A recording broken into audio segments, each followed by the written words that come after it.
Good morning, everybody. How's it going? Oh, nice to see you all here this morning. Okay. Oh, where did we leave off yesterday? Let's see. Yesterday we left off. Let me find it. So yesterday we were left off trying to debug what the heck was going on with we tried to debug what the heck was going on with movements. We also got a bunch of stuff done. We got done the building walls, building doors, harvesting bushes.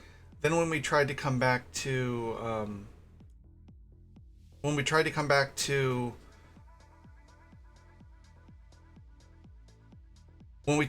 back to mining, it wasn't working. So I figured out why mining wasn't working. So today we need to, one of the goals today is to figure out what's going on with that and fix it. Nope, didn't mean that. Let's see. So today one of our goals is,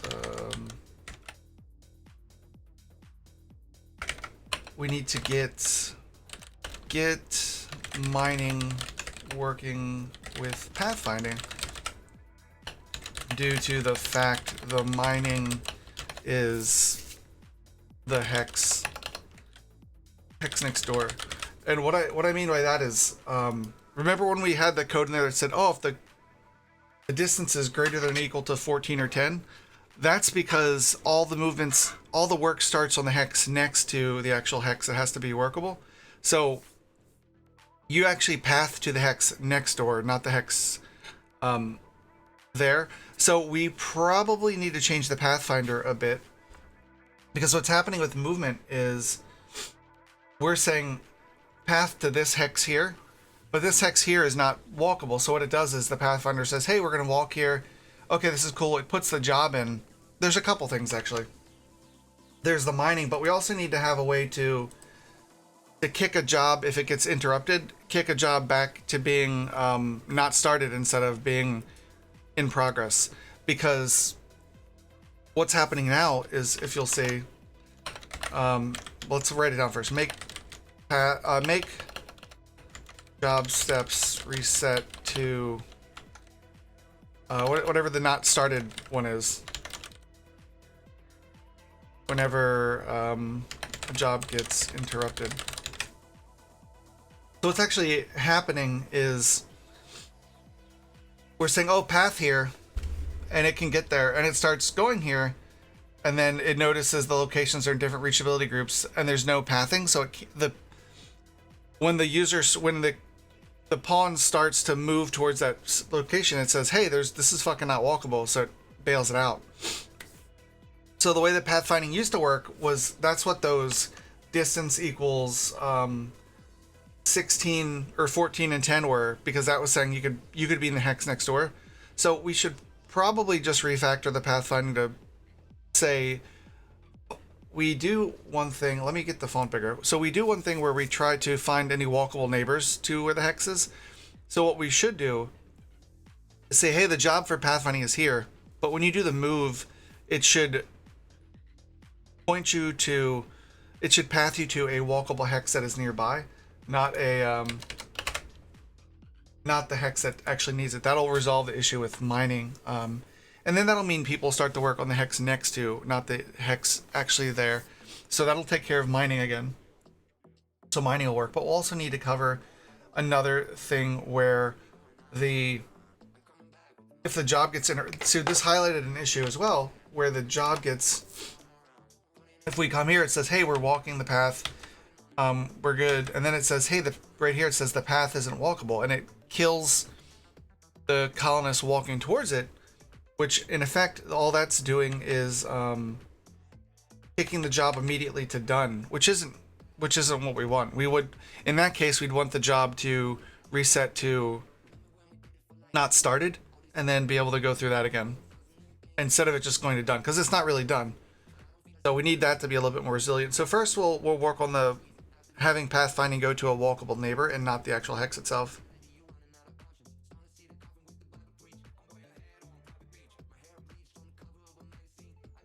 So I wonder what, so let's think through what's the best way to do this. is the best way to do this to be... There's a couple ways. Let's open up Photoshop and let's talk through some of the issues and see what we get.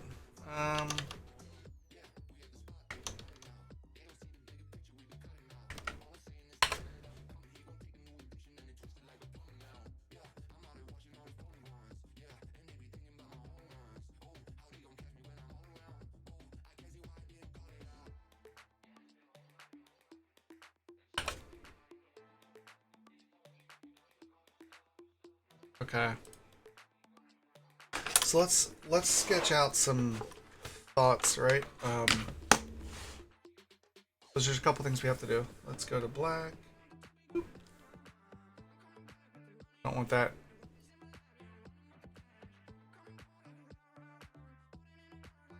Okay, how does that work? Nope, doesn't. Oh, I'm like, why is it being silly? We're on a brush. We need to be on the pencil. Do not need that big of a... That'll be a little big. Let's see. That'll be good. Okay, so a couple things we need to deal with, right?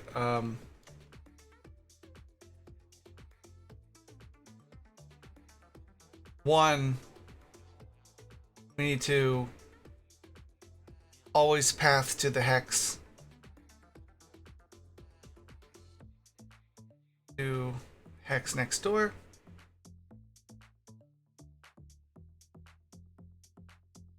So we can path to any neighbor that's open. So that means we'll have to do... We should change its... So there's a couple ways I was thinking to do it. Do we do it when a job starts? Do we check this? Do we do it when a job starts?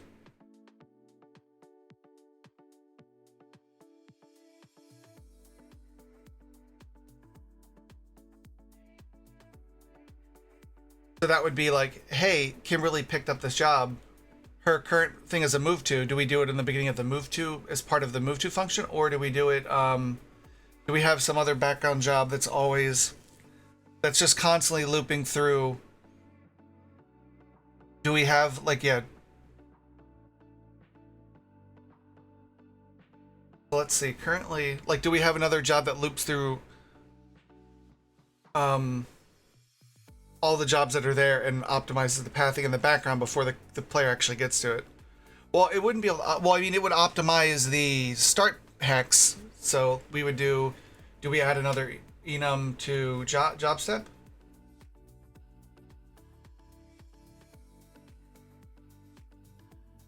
Oh my goodness, that was gross looking.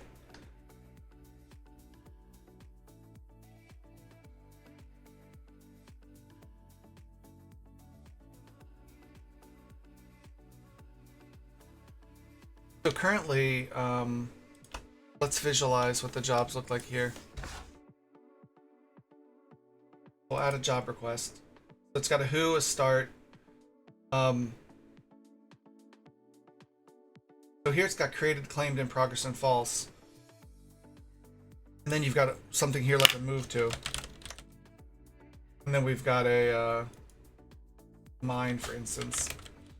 So here, you know, the move to could be move to here, and it's going to have the... Actually, no, it doesn't have the job. This doesn't have a starting location, so we'd have to do it at the job start itself. So there's a couple ways I can think to do this. If we have this as a job, do we either have a like job? We could have a job location here. So do we add an enum to job saying created, claimed, in progress, failed, done, to be created, set up? Like, do we add a setup enum? Setup that says this job has been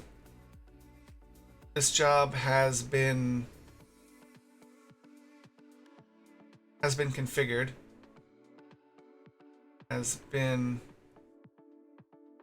optimized. And optimized just means, you know, we've tried to path to a hex. What happens is we're trying to path to a hex right now. Like, here's the mountain, and then here's the hex we're trying to path to, right? This hex right here. So we're trying to path to this, but it's not pathable. So when we call the Pathfinder, you'll see in here we do, let's find it. We straight up do this. Let's put this, move all these guys into there. I hope everyone's having a good morning, by the way. So let's move selector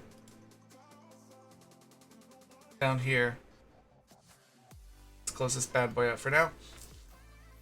So when we go to move to, you'll see there's code right here that says any walkable neighbor. So what that's doing is saying, when as part of the move to job, it's checking neighbors. So we're not doing a great job of conveying that. So we're saying, hey, like the pawn, they're supposed to move here. And then it says check any walkable neighbor. So it takes this hex, and then it's going to check. It checks the 3 neighbors next to it. So it's going to say, it's going to check here. It's going to check here. It's going to check here, here, and here.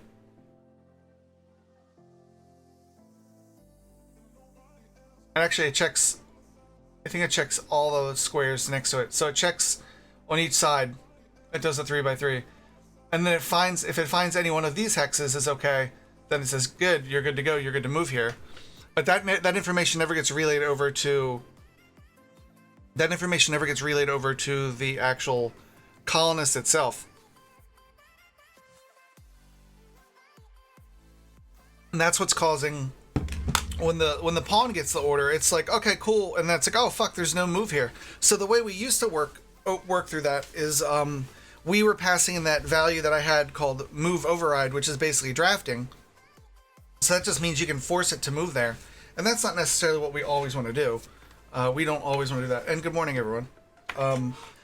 So the thought is, do we want to do this as part of, so there's a couple ways I can think of it. So if you can think of a better way, shout it out by all means. So I was thinking we add another state here called setup. So we can either check all the jobs as part of a background process, and check anything that's created but not set up yet, and then check its move tos and find the proper hex it should go to. So you would change the jobs. You would change, like, see, there's no way the colonist knows, because all this job has is the job start. And if we only want to do the work once, then we might want to add something to the job system to say, your job starts where the job's actually going to take place, but we actually need, a location start, like the location where the colonist is going to path to. Because while the work we're going to do for the hex is this hex, we're going to move to a neighbor. So that's highlighting that we can do the work. The reason we had that move distance code here, which I've started adding back in. Where is it? Here, no, not here. Here, where we had the close move distance, was because you're never going to make it to 0 because you need to be the hex next to it. But we can go back to 0 if we actually change the location you're pathing to be there, if that makes sense. So while the job might, the way we were thinking about refactoring is, while a job might start, let's draw a hex grid real quick. Oh, Joe, that's terrible. Terrible. You're fired from your, I would never be a telestrator for the NFL. We've got, let's draw a little tic-tac-toe here. Go screw yourself. Thank you. I say boop.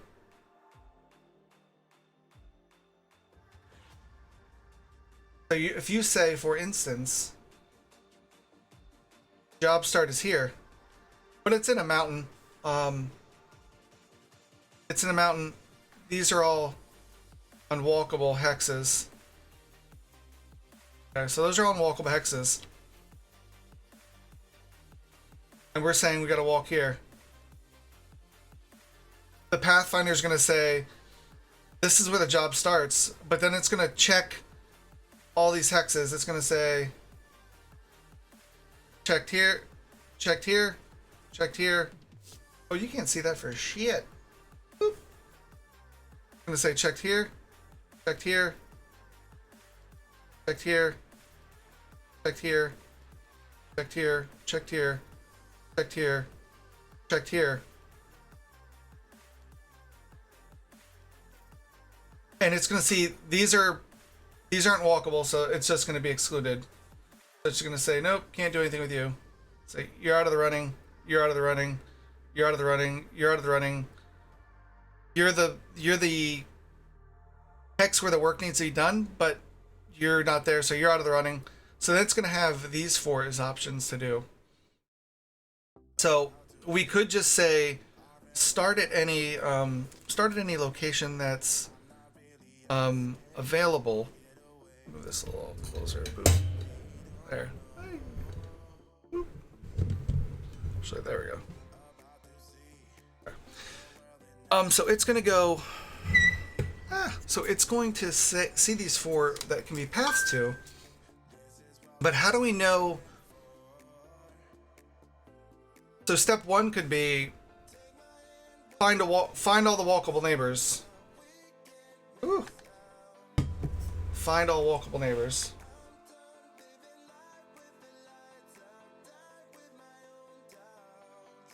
Find all walkable neighbors. So that could be step 1, because at that point you don't care about the cost. So just search and, oh man, my neck is jacked today. Let me take an ibuprofen. Oh, man, that is double plus on good. Hurt.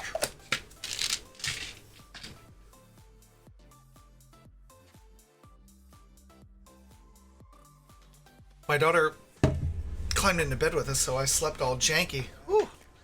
So we don't care about the cost of the move at first, right? So we could say just first find the walkable neighbors and then have a list of them. Make like a list of, or an array. Boy, every once in a while, like Photoshop just loses its mind. It's like, no, I can't. Or I don't know if it's it might be the tracing software. So, well, I'm guessing it's the tracing software, of course, for the Wacom. So find all walkable neighbors and list an array. Loop over that list. Loop over that list. Loop over that list and find the cheapest move. Find cheapest move. Boy, the word find is just not a fan of the way I write. Find the cheapest move.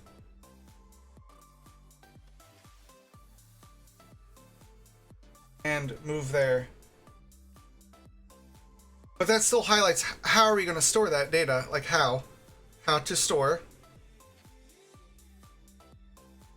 So I think the right way to store it. Wow, man, my neck is super jacked today.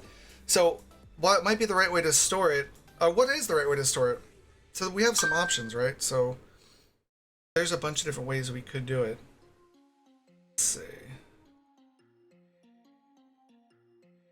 So we could store it. Like the thought that I'm thinking that comes to my mind is just have another job start, but actually like job start is really the job location, but then we really need like a work start or move to location. Like what's the location you need to be at to start the work?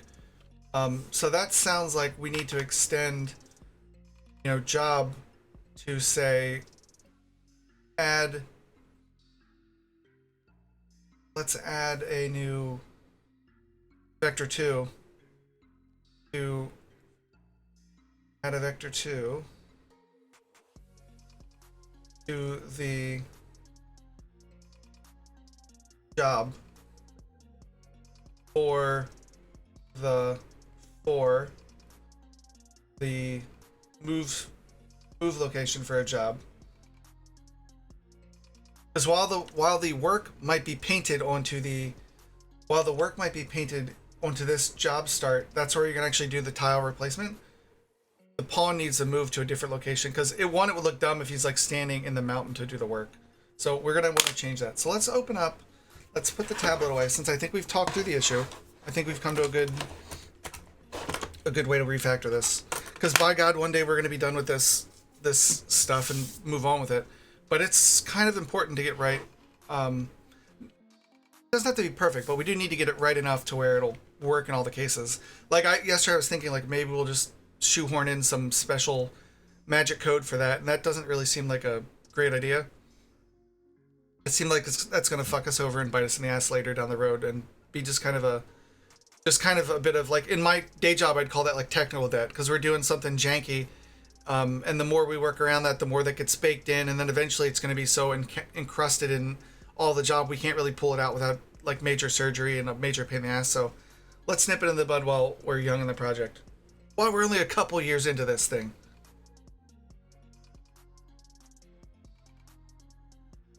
Okay, so let's go in and let's open up job.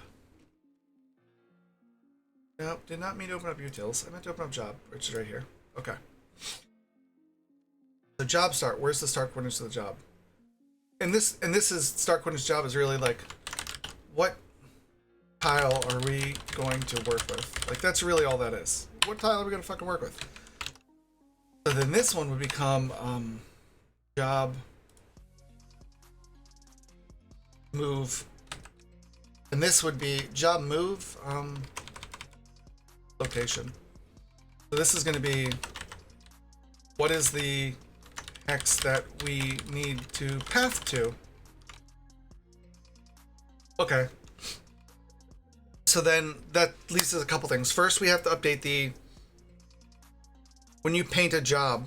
Well, that still doesn't answer the other question we had from Photoshop, which is, do we do this check when the job starts? Like, do we just put in a job, hey, that's cool, and then the colonist is the one that's responsible for updating the move location?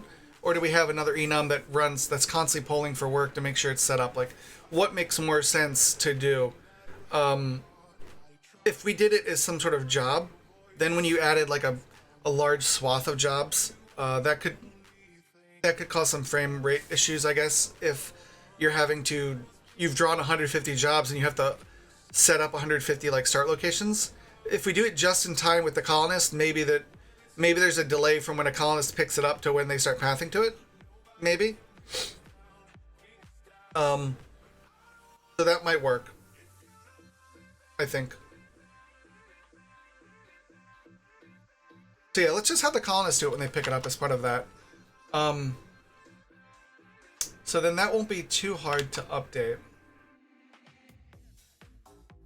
But we still might need another enum though, because...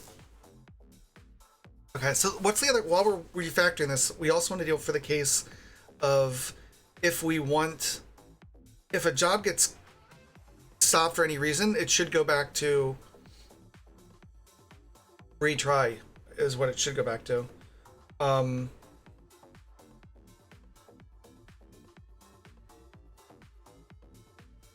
So that would mean we'd have to add... Let's go look at the enums for job state. And then let's see... There's the job state. So it's created, claimed, failed, and done. We don't use failed. So let's do retry. So we can set something to... we can set a job to retry when it gets interrupted. If we set the job to retry, we can have a worker like we do for done jobs to delete them. So we could also have a worker interrupted. So we could have a worker that polls for retry jobs and resets them back to be created. So it can reset the job to start. Because what should happen when a job is... So colonist 1 starts a job, and then for whatever reason, they get pulled off the job. That job that they're working on should get, you know, in a timely manner, it should get like, okay, all the steps should get reset back to not started, and we should pick it up just like a fresh job that's never been worked before. So let's see. Let's see how we do that. Let's see what the best way to do that would be.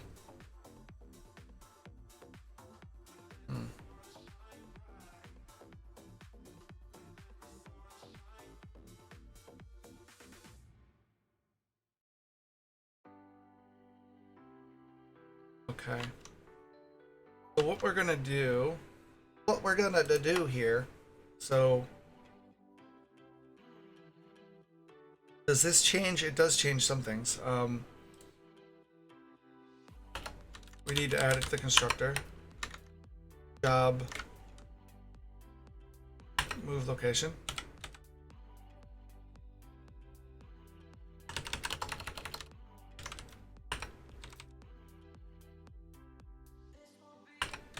Okay, so we've added the constructor now. And then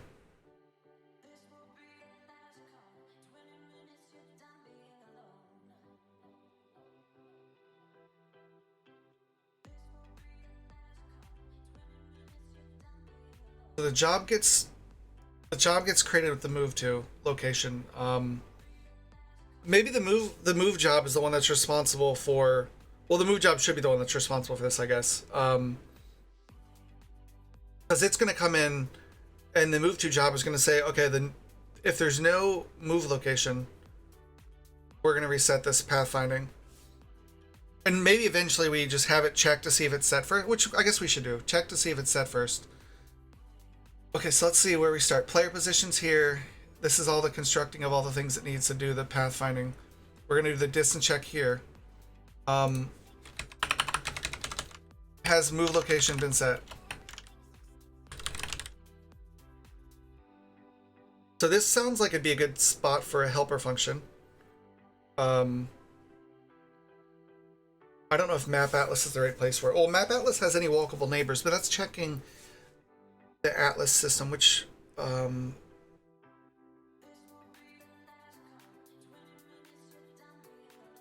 it's like, yeah, do we want this to be here? Has move location been set? So we can, easy enough to check this job though. Has, if, what is it, comes in as job, right? If my job dot move location null. So we've got to set the move location for a job, and then that could live in job. What is job class? Why do I have job class here? This is something we were, I don't know what the fuck we're doing this. I don't even know if we use it anywhere. It might have been for the job matrix. Yeah, it was for the job matrix. Okay, for when we really go ham with the job stuff.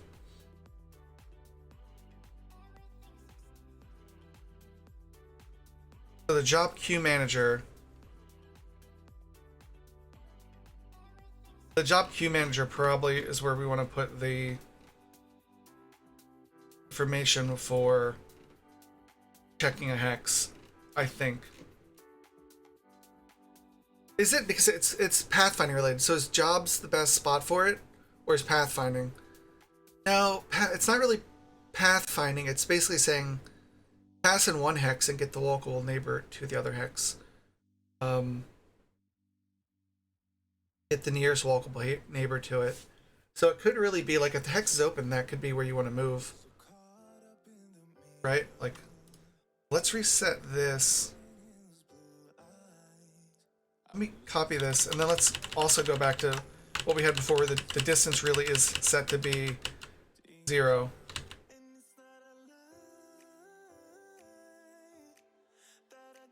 Let's pull this back.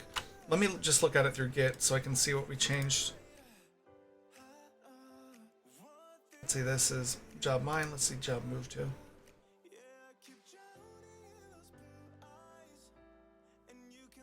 Okay, so we'll go back to this because this is really what we want to be. Like, unless you're 0, because we're totally changed the paradigm of thinking of things from working next door. We're actually just saying, no, where we tell you to move is where you fucking move. And then once your distance is 0, you're there. We don't have to do this stupid bullshit where we're like, check the game data location. Like, no, that's fucking dumb. What we do here, we have to say, if the job move location isn't set, then we need to say, that's where we're moving. Like, that's where we got a path to. So, I don't want to do it in line here. I want to have a helper function that'll do it. That we just pass in a... Let's look at any walkable neighbors.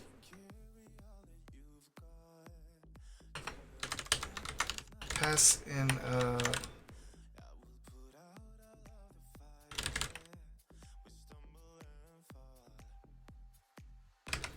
a vector 2.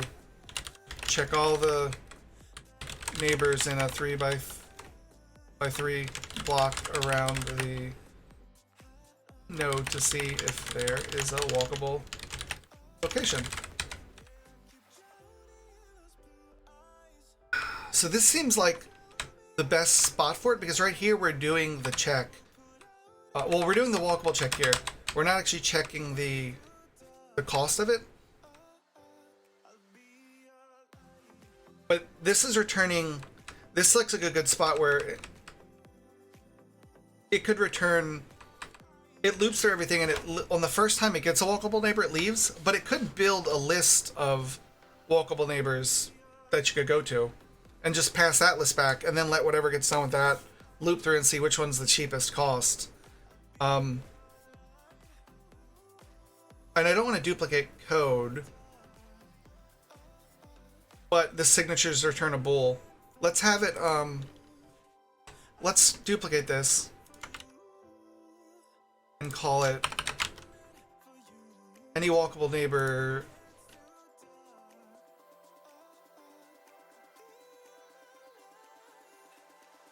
get list any walkable neighbor, and this will return a list of vector 2s to say, you know, these are all walkable neighbors. Pass in a vector 2, check all the neighbors in 3 by 3 block. See if any walkable location. Return. Let's see. Let's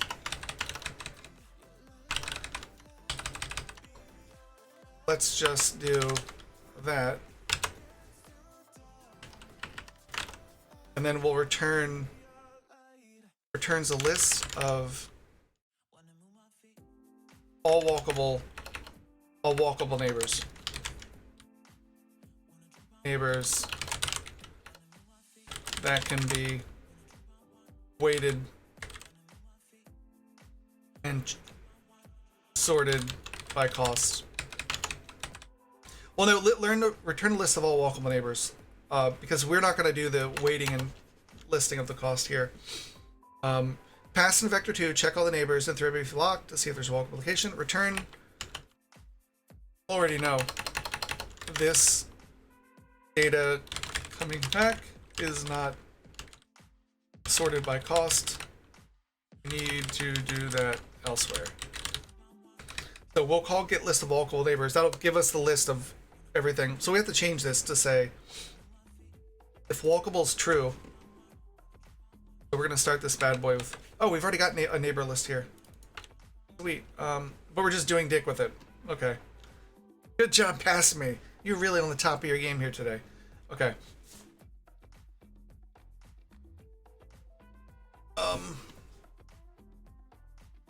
See the list of walkable neighbors.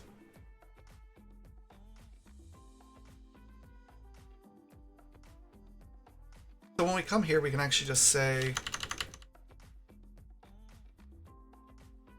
neighbors dot add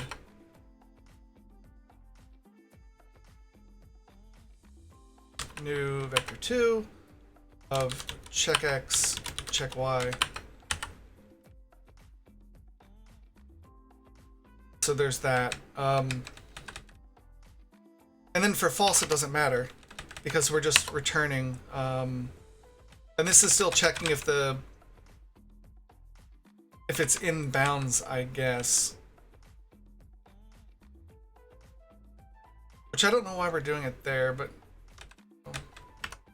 we could really just put that in here. But no. Nope. Fuck that up. We could turn that here.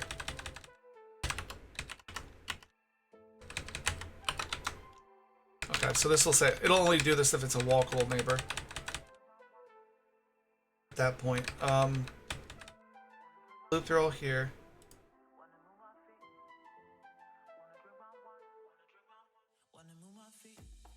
Oh, it doesn't know if it's walkable or not because we're not actually checking in here. So let's remove that condition. That code will never get called. That's why it's gray.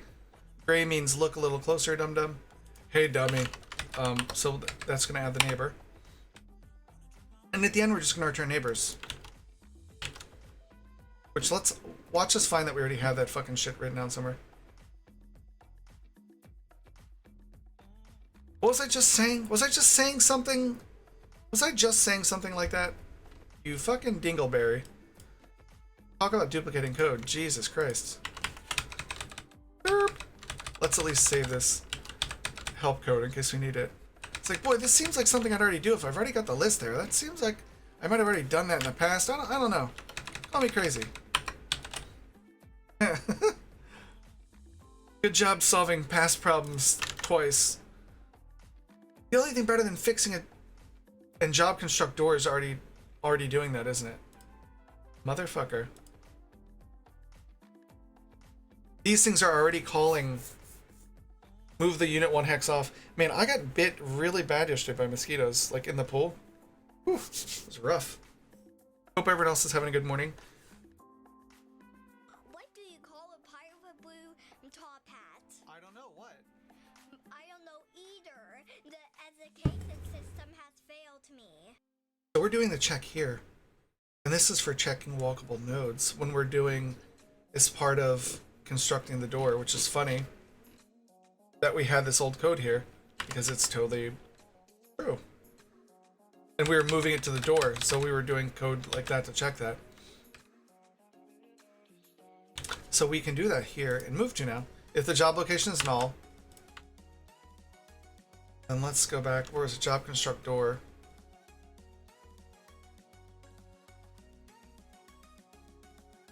My nodes door. So we're not actually, it's just taking anything. It's not actually checking the distance on all of them. So we'll need to clean that up a little. We didn't do everything perfectly back in the past. Old me didn't know all the shit that had to get done. Fucking old me. Punk ass Willy Lump Lump. Okay. It's so weird I did it this way, but you know, whatever. Okay, so let's go to the move to. And then we can say my node doors, which is just a list of vector 2. Where did we set that here? Or here? Oh, it's just a list of int 2s at the time. So this will be a list of vector 2s.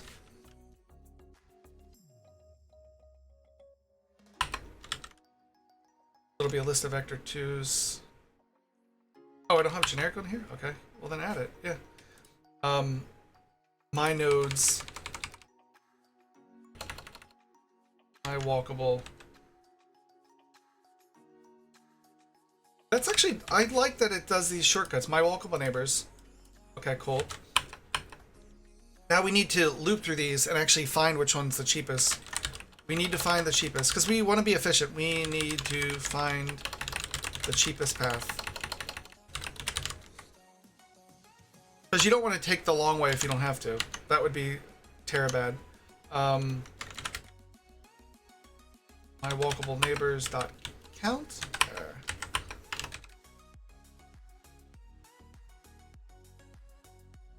This is showing gray like this will never be set to null. So what are we setting a job to at first? We're gonna pass it in as null, so yeah, it'll be null. I don't know what you're talking about, Jimmy Joe. Let's see.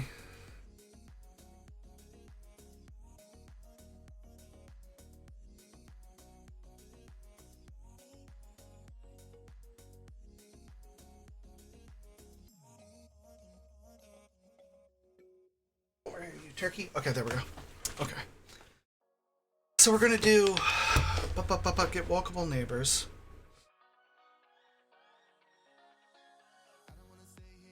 Let's do oh man.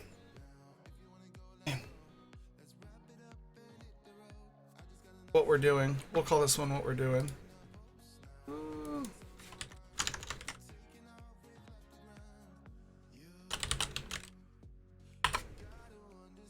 And then we're working on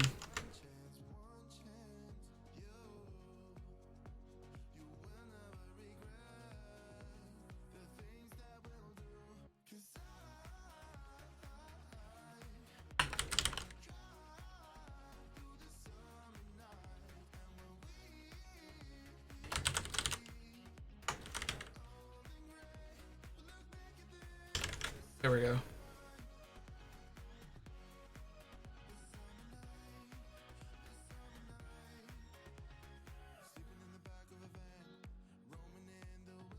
There we go. We're gonna game.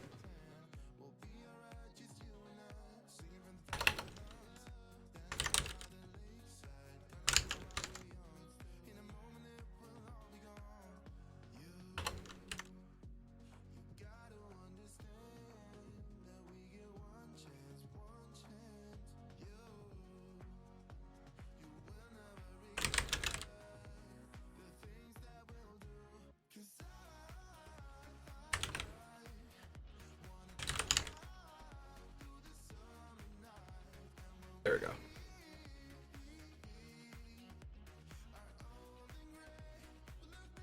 We don't need come say hi. That's a little too much. Yeah. I'm just getting that organized. I don't want you guys that are just hanging out to feel like you gotta be shy. So you can ask whatever you gotta ask. Oh my goodness, my neck is super jacked today. Every time I try to like engage the muscle, it's like, no, fuck you. Okay.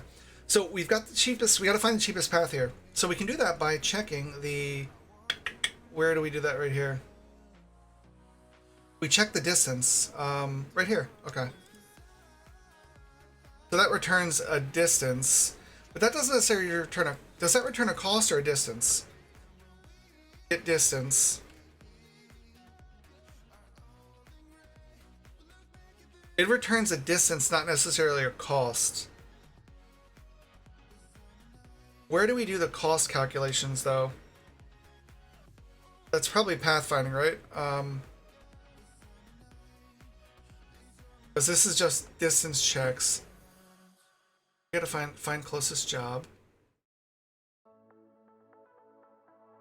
That checks the distance, but we need the cost. Is there anything that has cost in here? Probably not. Okay. Maybe there's something in Path Request Manager for cost. Because cost is a big part of that. And that would be in Pathfinder, which we don't have open right now. Let's find it.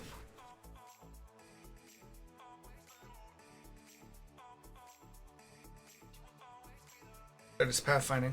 Okay, so where's the cost for this? Do we have a H cost for do we have any functions for here for get cost? Pathfinding has a get distance as well. Turning cost. And this just turns 0, which we don't need this fucker anymore either.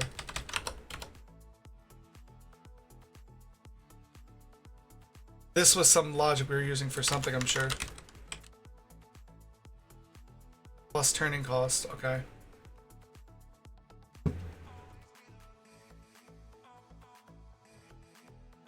Actually, we store the cost in the node. Okay. We store the costs in the node, so we could walk through the list of nodes and see which one has the cheapest cost. So let's try that, okay. Since this is vector 2s. So how do I look up the nodes for those vector 2s? Probably easy. There's probably, I'm gonna go on a limb and say there's probably something that has a node in it, which we can reference. World gen wall. What's wall.cs?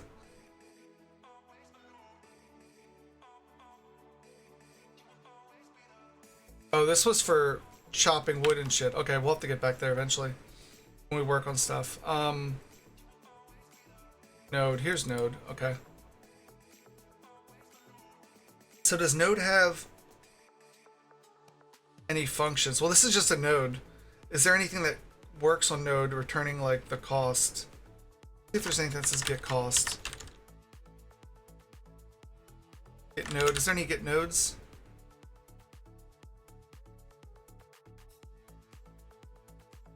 Target node, waypoints. So grid instance.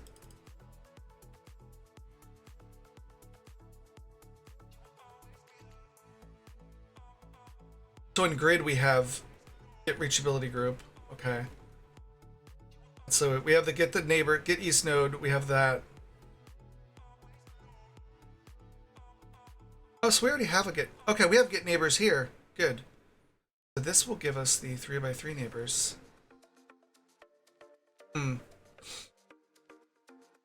Kind of similar. Getting neighbors, but it doesn't do the cost. It checks if they're inside the range, though. We don't need this fucker anymore. Get neighbors.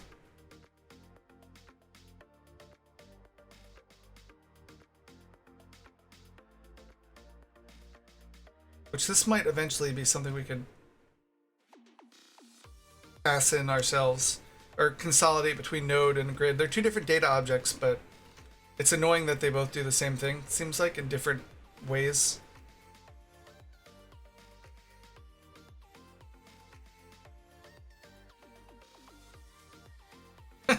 This is fucked. Fix it. Okay.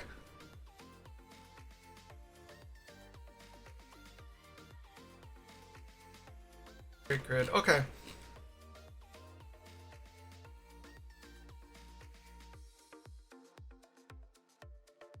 So we have get neighbors of a node.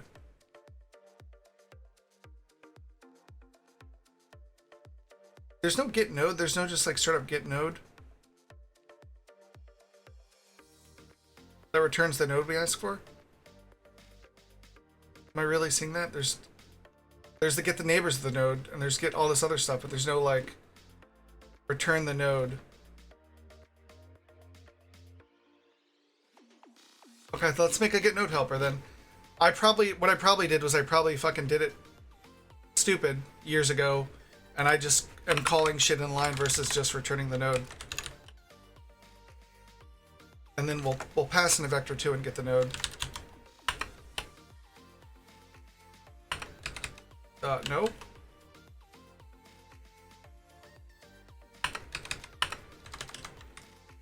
Pass in a vector 2 and get a node. So this will return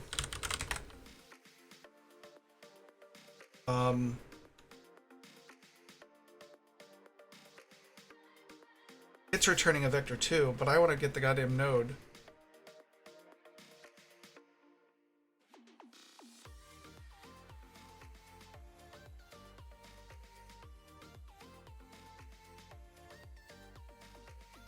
And how do I reference the node? Let's see.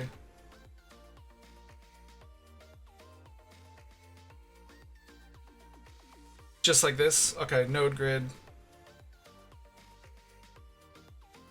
I think. Oh, this will return the node from grid point. Okay, so this is what we get. Node from grid point. This is from the grid point, not from vector 2, which is certainly the same thing, right? I mean, kind of the same thing. I mean, it's a vector 2. What would be a vector? We should do a vector 2 int, right? Whatever, we'll figure it out.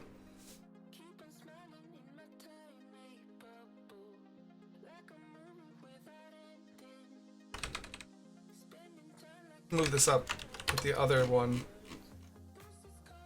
which is saying get node from grid point, which is subtly different because this is the grid point is like the grid position. This is from a vector 2, which should be the fucking same. It should be the same, actually.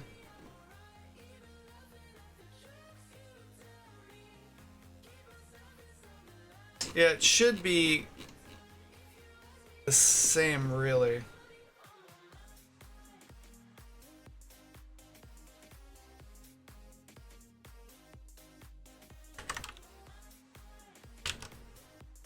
And it would return node X and node Y.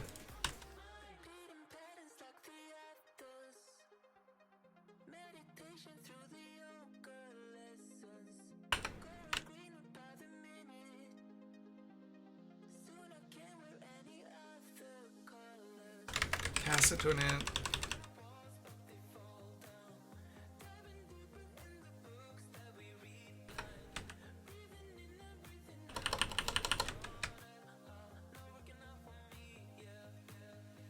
Same thing, but conceptually different enough that I'd like to keep them separate for now. So we can get the nodes. So we've got the walkable neighbors. So then we need to say map atlas dot. What the heck was it? Was it map atlas instance dot get node? Did we put it there? Did we put it? Oh, we didn't put a map atlas, did we? We put it in grid. Grid.get node. Okay. Which actually we can't call it from there, right? We have to call it from game data.instance.grid. Right? How the fuck is it called?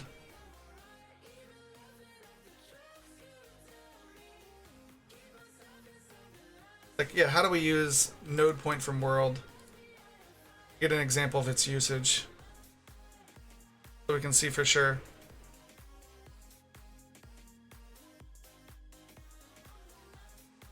It's not. All these things we're not using. Huzzah. Okay, pathfinding. So it's using grid.nodePoint. Where's it getting its reference to grid from, though?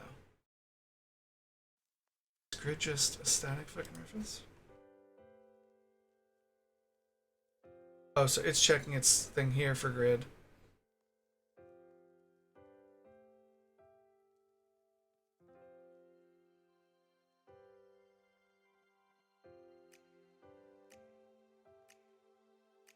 SWS.grid reference. Okay. We should be able to call grid.get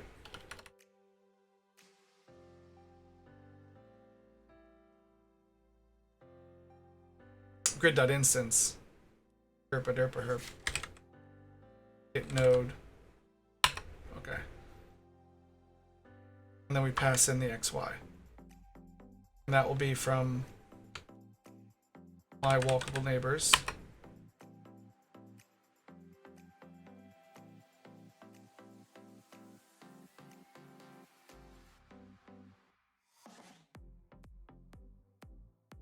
Actually, let's just call it, we're like converting some stuff in weird wonky ways.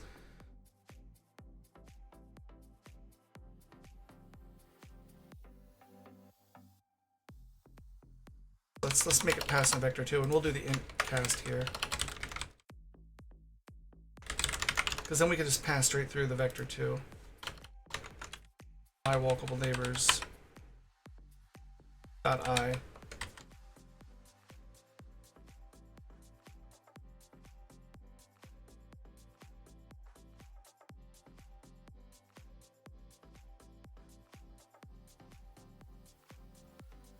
Like, this code's never going to get here, mate.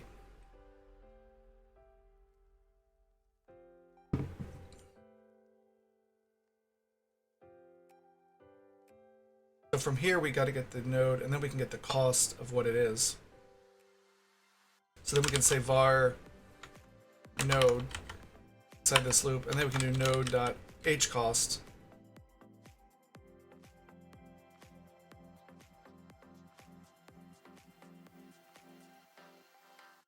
Node.gcost. And we get to output them, because I want to loop through here and output what they are first. Then we need to track what the top, we need to always look at what the best cost is, like the cheapest cost out of these, so that we can pick that at the end. So we can have the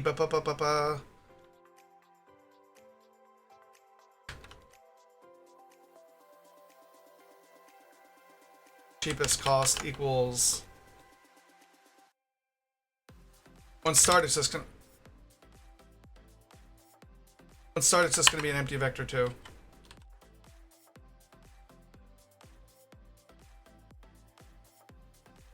Well, actually, no. The first one should be.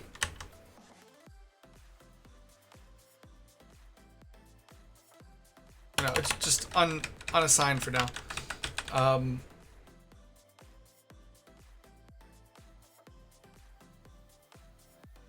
Let's write an echo real quick to debug this because we want to spit out what the costs are. So what we need to do is we need to find the cheapest path. Always track the cheapest cost.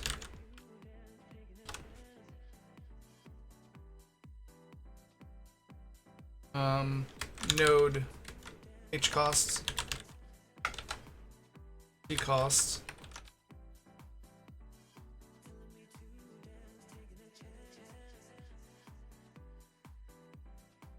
h costs, node g costs. Okay, we got that both there.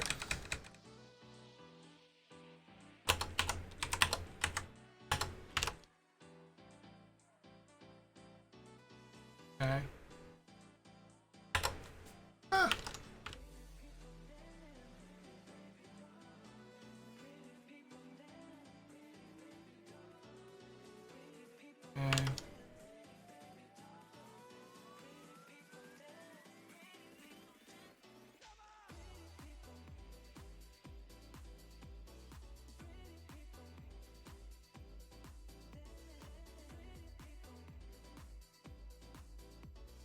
Why would it always be false? Because we're passing through jobs.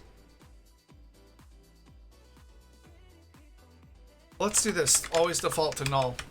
Like, don't ever allow you to put a job move location in the construction. There.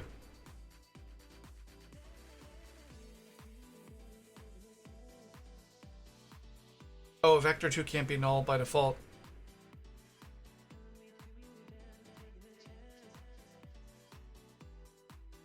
Okay, so then we'd have to do something like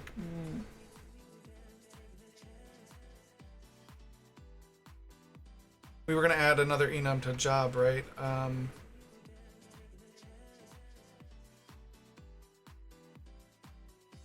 Retry. Created, claimed. So created move set. Move set will be we have set the location of where we need to move for this job. So then what we can do is if job dot state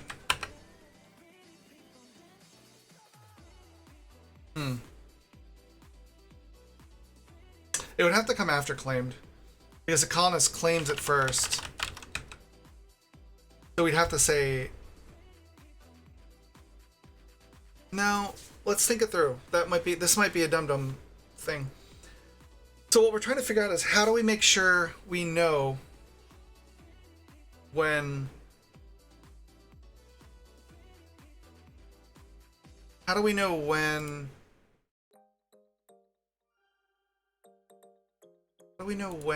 the job needs to be how do we know when the job needs to be worked? Like we need the move to needs to be set. We should maybe we're overthinking with the enum. Yeah, we might be overthinking with the enum. Let's remove the enum right now. Go back to what we had. And just make the constructor for move location. Yeah, go back to this. No, we don't pass in the constructor for move location. The move location defaults to new vector 2 that's minus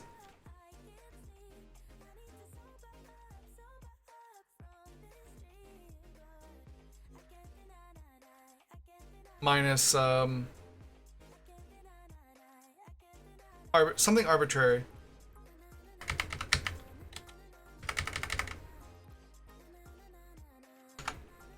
And I'm gonna write this for later. Just some spoke. I fucking hate that word that's going on. Arbitrary. Very. Okay, so if this is the... Actually, let's do it somewhere.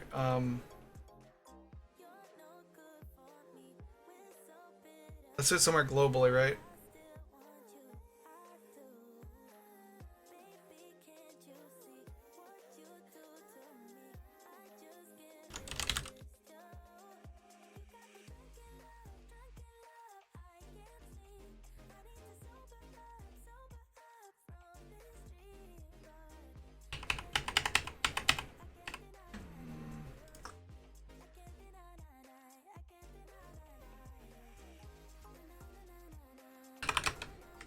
Public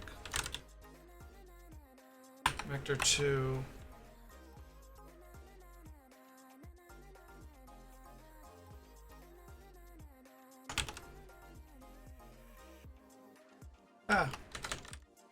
Location that we is the default for. Is that really board manager? Is probably not the place for this shit, like this initialization variable shit. Probably not. But until we find a better place.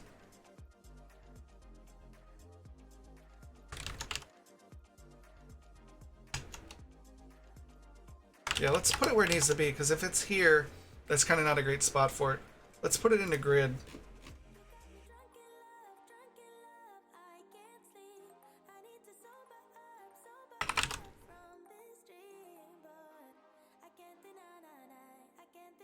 So it would default to... We need to make sure that people know this is just some fucking arbitrary thing we set. It doesn't have any meaning to it. It's not fucking deep.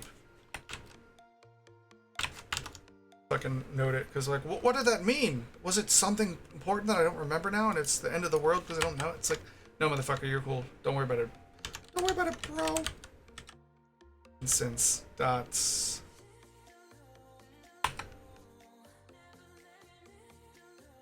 So that'll default to that. Okay. So then we can go back to here, and if job move location equals this motherfucker, then we're gonna come through because we'll know, hey, we're not set yet. Now we know to loop through and get all the costs. Okay, cool. Back on track. Back on track, Jack. Okay. Back on track, Jack. What? Back on track, Jack. With my jacked up neck.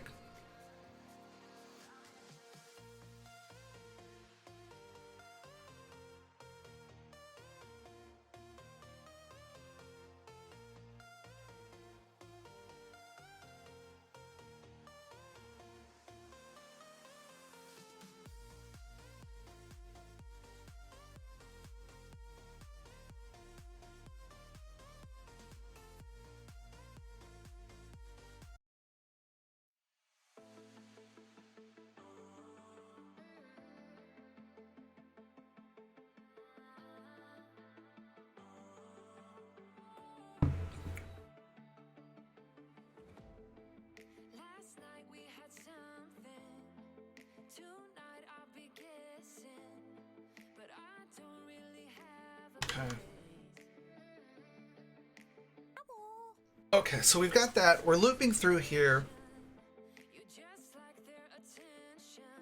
We're getting the node. Now we're gonna spit out the H and G costs of the node. And then if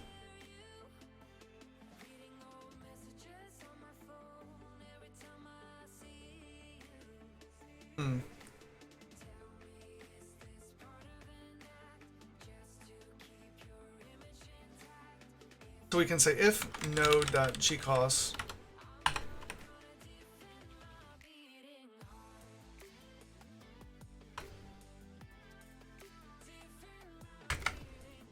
if it's less than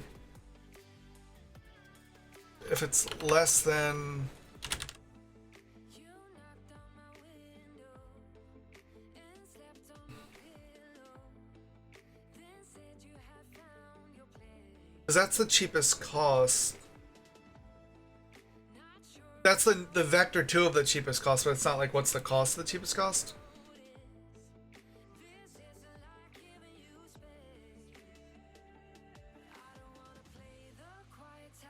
With ints, and they could be ints. This would be cheapest cost node. This would just be the cheapest cost. It's like, what's the fucking number of the cheapest cost? Less than cheapest cost.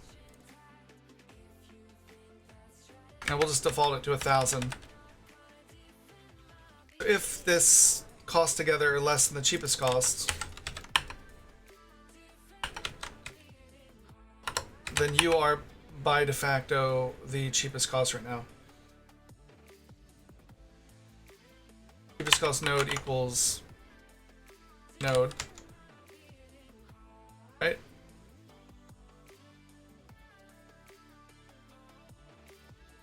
Oh, because it needs the vector too. Yeah.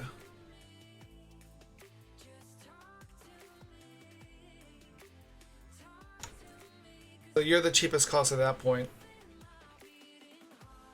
And then we should leave with what's the cheapest cost. Well, that's the cheapest cost name. We also need to have the cheapest cost equal to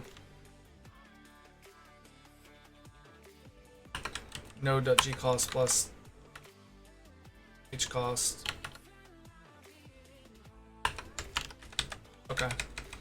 And let's put a debugger here to, well, we have a debugger, so let's attach the debugger and check and see. This isn't going to do anything yet, but we'll at least be able to see. And when we get here, we should debug break, because we don't really care about anything after.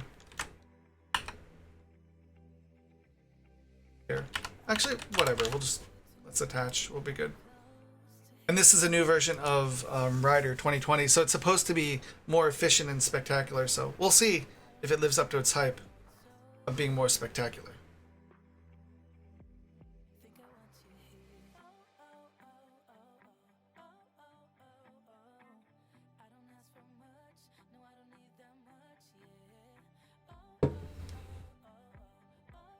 Okay, so we're attached. Let's run now, and we're gonna put a build here so that it triggers the pathfinding shit. We'll walk through and get the cost. Am I calling one thing? One moment, sir. Am I calling the the right thing? It's not gonna be set to anything. And we're not changing the signature of job, so this should just work out of the box like magic. Like magic, Larry. Magic.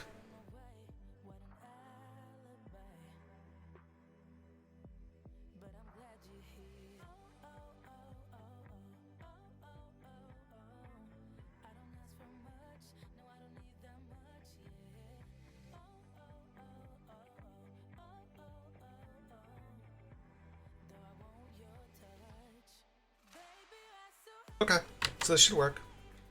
So we can say line here, boop, pop up in the debugger. Yes. Okay, let's step.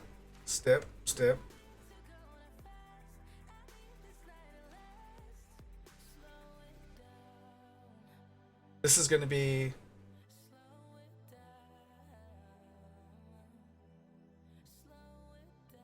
pop in, right? Okay, good, it did.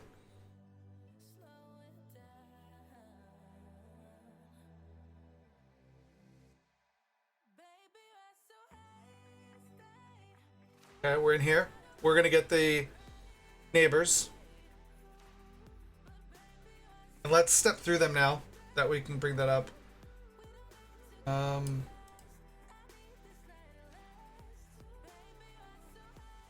walkable neighbors.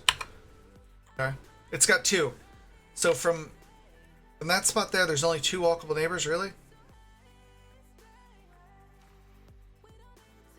That doesn't make sense. 1, 2, 3, 4. What? Oh, unless it's only doing. It might not be doing the diagonal. So there and there. That makes. Okay, that would be correct. That would be the tree. So if the granite is 12 by 140, this should be 12 by or 13 by 140 should be 1, and so 13 by 140 should be 1. and then 12 by 139. So let's see if that's the case. 13 by 140? Yes. And then 12 by 141. Oh, because up is Y increase. So yeah, that would be right. Okay, so those are the right two hexes. It's not doing diagonal. Kosher. Copacetic. Which eventually we'll probably want to do real diagonals, but we'll figure that out for now. So cheapest cost is going to start at 1,000. We're going to walk in here. We're stepping through here. Man, my neck is jacked. Let's use the professional back scratcher though to... Oh, man, today's my 2-year anniversary. And it's 2 years and I'm lucky to have a job. And today's economy, thanks to Sharman 19. Oh, okay. For so far. Okay.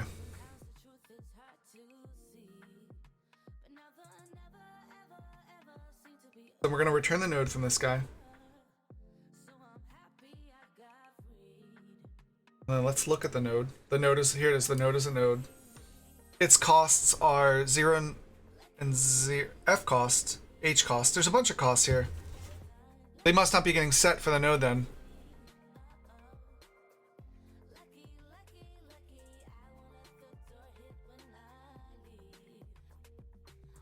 So what is F cost, G cost? Let's see what they're being set as, because I bet we might not be saving that cost on the node. We might be just using that for pathfinding. Let's see.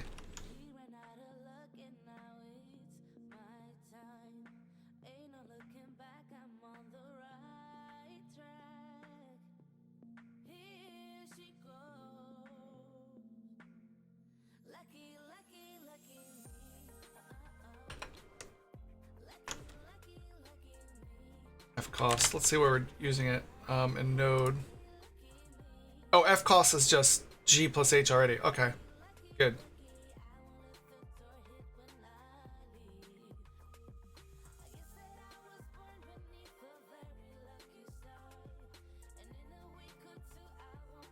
So F cost is what we need, but we're not doing anything with that cost right now.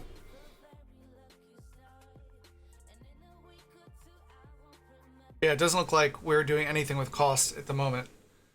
Where do we set the cost stuff at?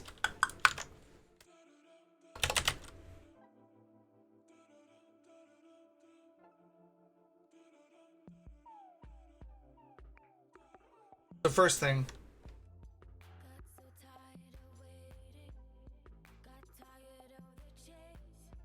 Return the program.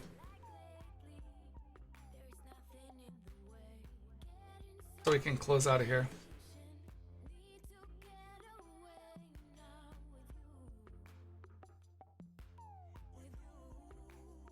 Let's see if we can just close out of the program from here if it works, or if it fucks up the editor.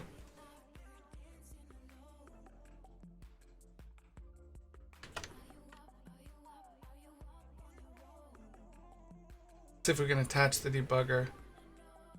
Boop. Without it breaking anything. Maybe? Okay. The first thing we can do is go back here, and instead of checking those costs, we're just going to check the F cost, because the F cost is just both those costs together. So we'll do F cost. F cost. That's all we care about.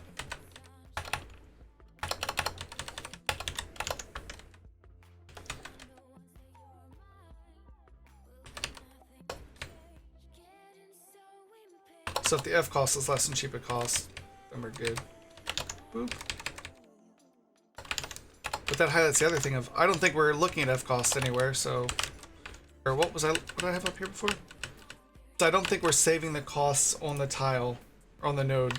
So we need to check that. Okay, and we totally... Can we reattach to the editor, or are we fucked now?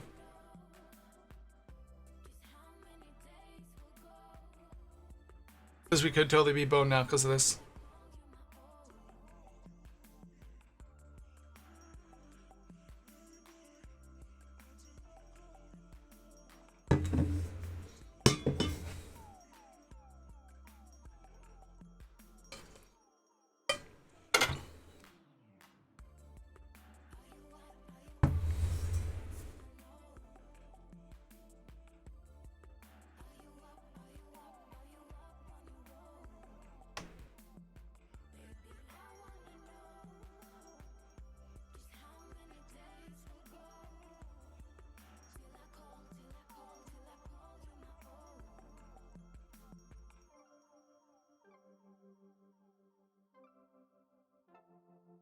That's where we're at now. Okay. That's interesting. Hmm.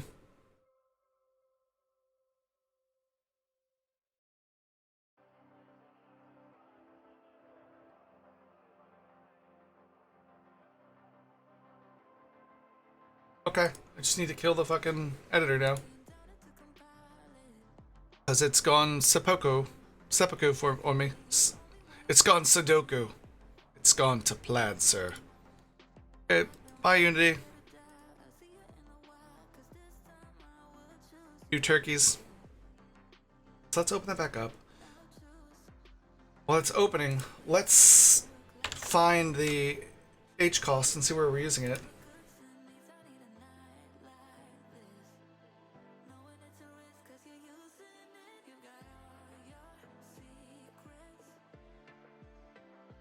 Because it doesn't look like we're actually using these costs at all. Oh, right there.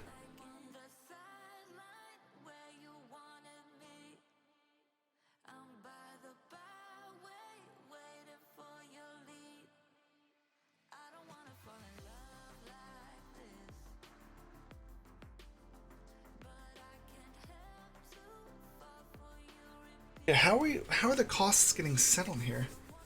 I don't think we're setting the costs at all. Which is a fucking problem. Like, if there's no cost, then how the fuck are we checking these things, you know?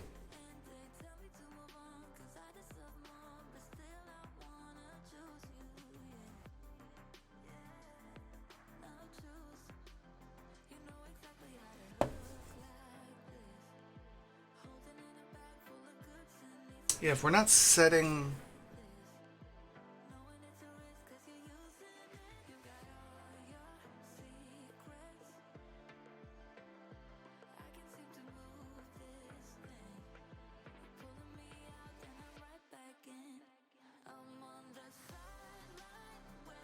Yeah, where are we returning the cost for this? Like when let's go to where we recreate the grid. Create grid. We create the grid here, which calls create grid, which creates a new node grid. Like this is where it's making the node grid from start.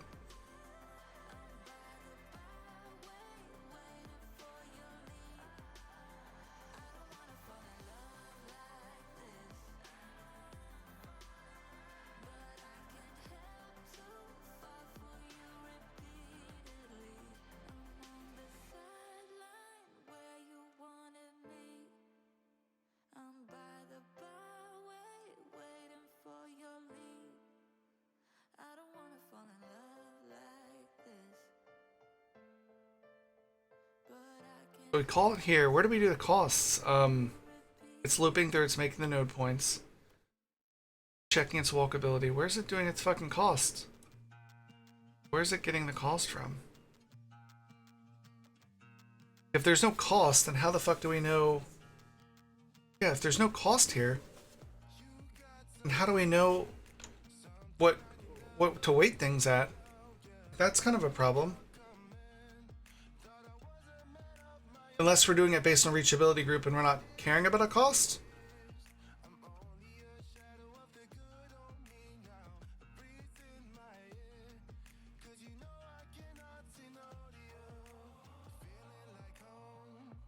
Let's Google real quick. Yeah,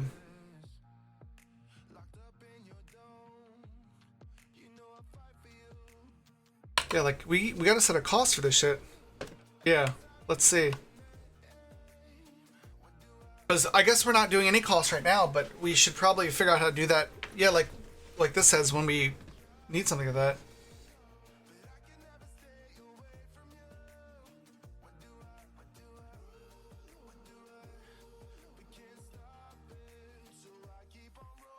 Okay, well then, if there's no cost difference for now, we can still write this code,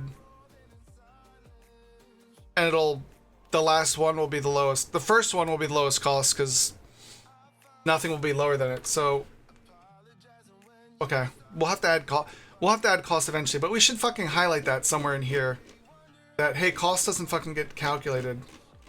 Like, and we should fix that because that's an oversight. Not an oversight, but we're going to need it eventually. Eventually it's going to be like, hey, there's two paths. One goes through a fucking hex on fire, and one doesn't. Don't go through the hex on fire. That is bad. Like, I can totally see that happening. That would be double plus on good. Okay.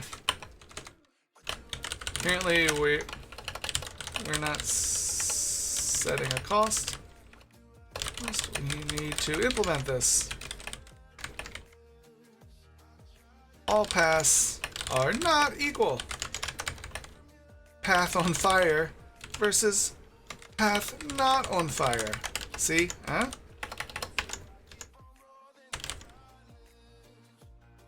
Okay. Good. We got this. So, let's go back to move job. And they're always going to be 0. So it's going to be like, okay, mate, you're 0. So you're the first one we've picked. So you're the best one. But this code we write here will be workable. Will work when we actually do add costs. Because we want to always find the cheapest cost. This should work. At the end of this loop, now we know who the slowest is. Where did my... Oh yeah. Yeah, there we go. It'll be, if it's cheaper, this will be the cheapest cost, and that'll be the cheapest node. And we're done this loop. We know that this is the... At this point, we can say, did we get anything? So we can check if cheapest cost. If cheapest cost is not equal to 1,000, we know we got something. Then we can.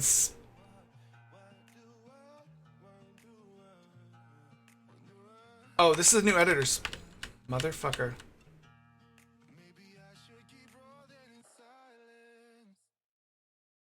Asshole. Okay.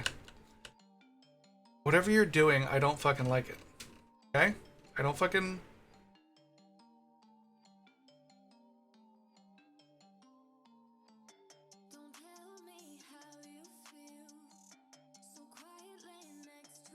This is the if. This is the for.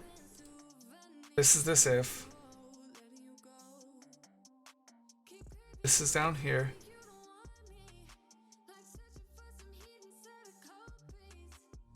What? This if doesn't stop down here, asshole. What the fuck? Okay.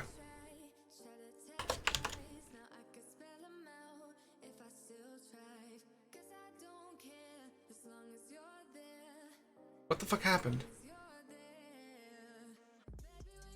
What?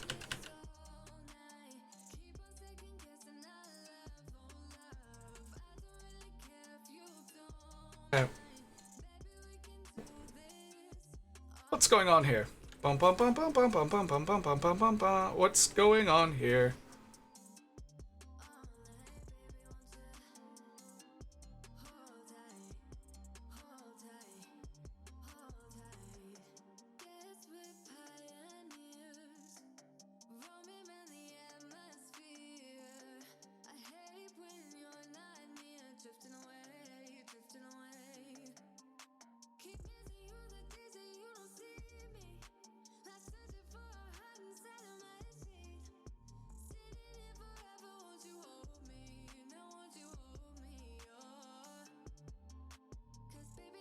How the fuck did this work? No wonder this didn't fucking work. It was fucking boned.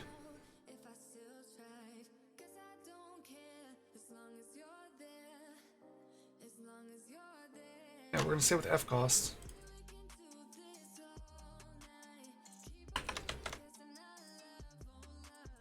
Yeah.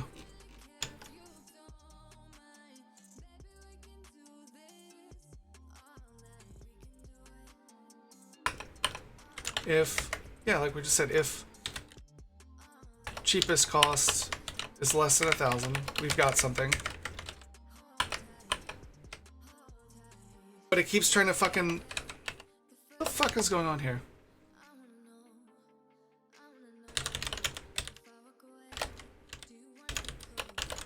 Yeah, let's close out of here. So, go back to the fucking editor. What's your problem, buddy?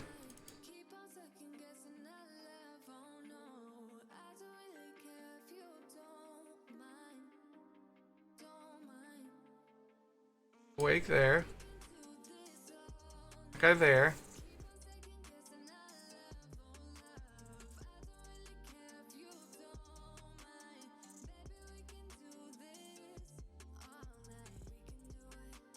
You close there. What am I missing?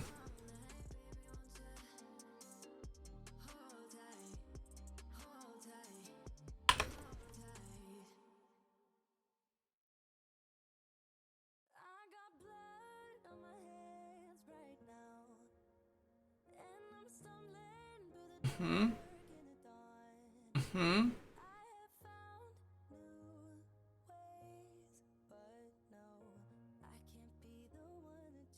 Hmm.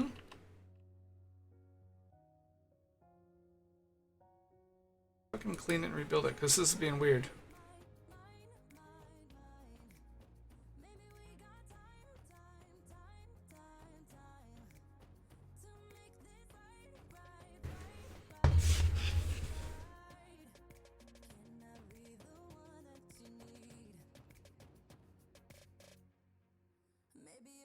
Shouldn't be unexpected. Where the fuck are you ending at, asshole?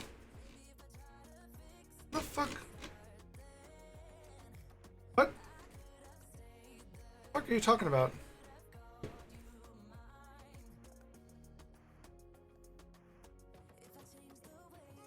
What are you talking about, you sack of garbage? What is... This file's totally fine.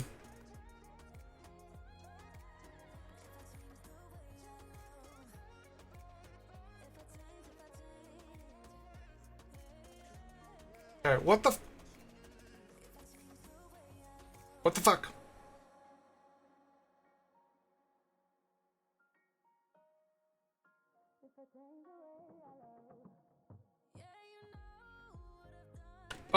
Okay, fuck this. What's... Time to look at Git to see what the fuck we fucked something up. What are we doing wrong, Git? Tell me. Show me the error of my ways, please, sir.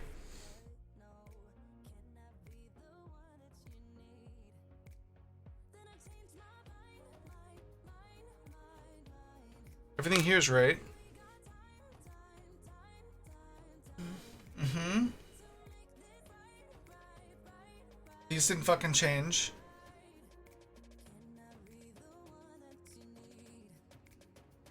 Nothing changed up here.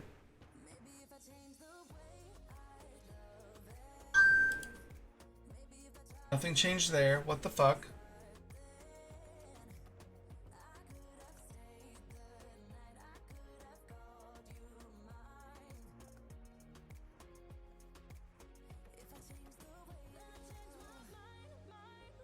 One, two, three. 1, 2, 3.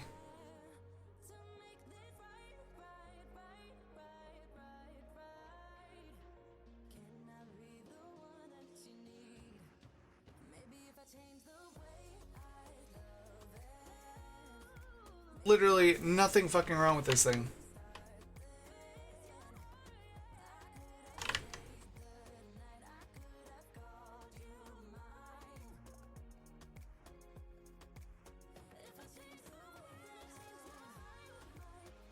Tuple must have 2 elements. What the fuck are you talking about? Set job step complete.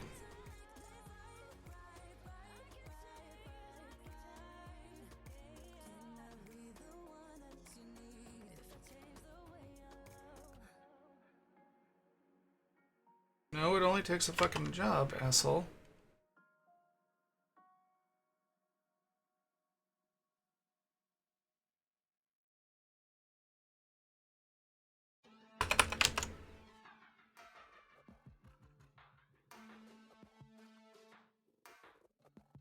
My, like, line endings get fucked up somehow?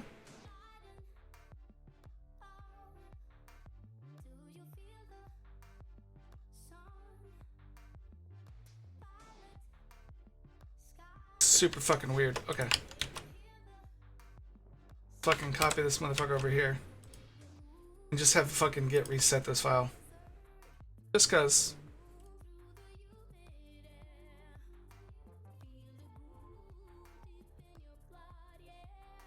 All of a sudden we're the same file again, right? Okay. Save the file.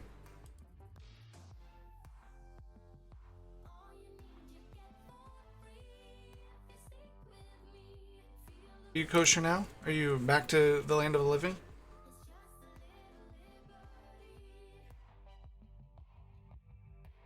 We're good now? Okay.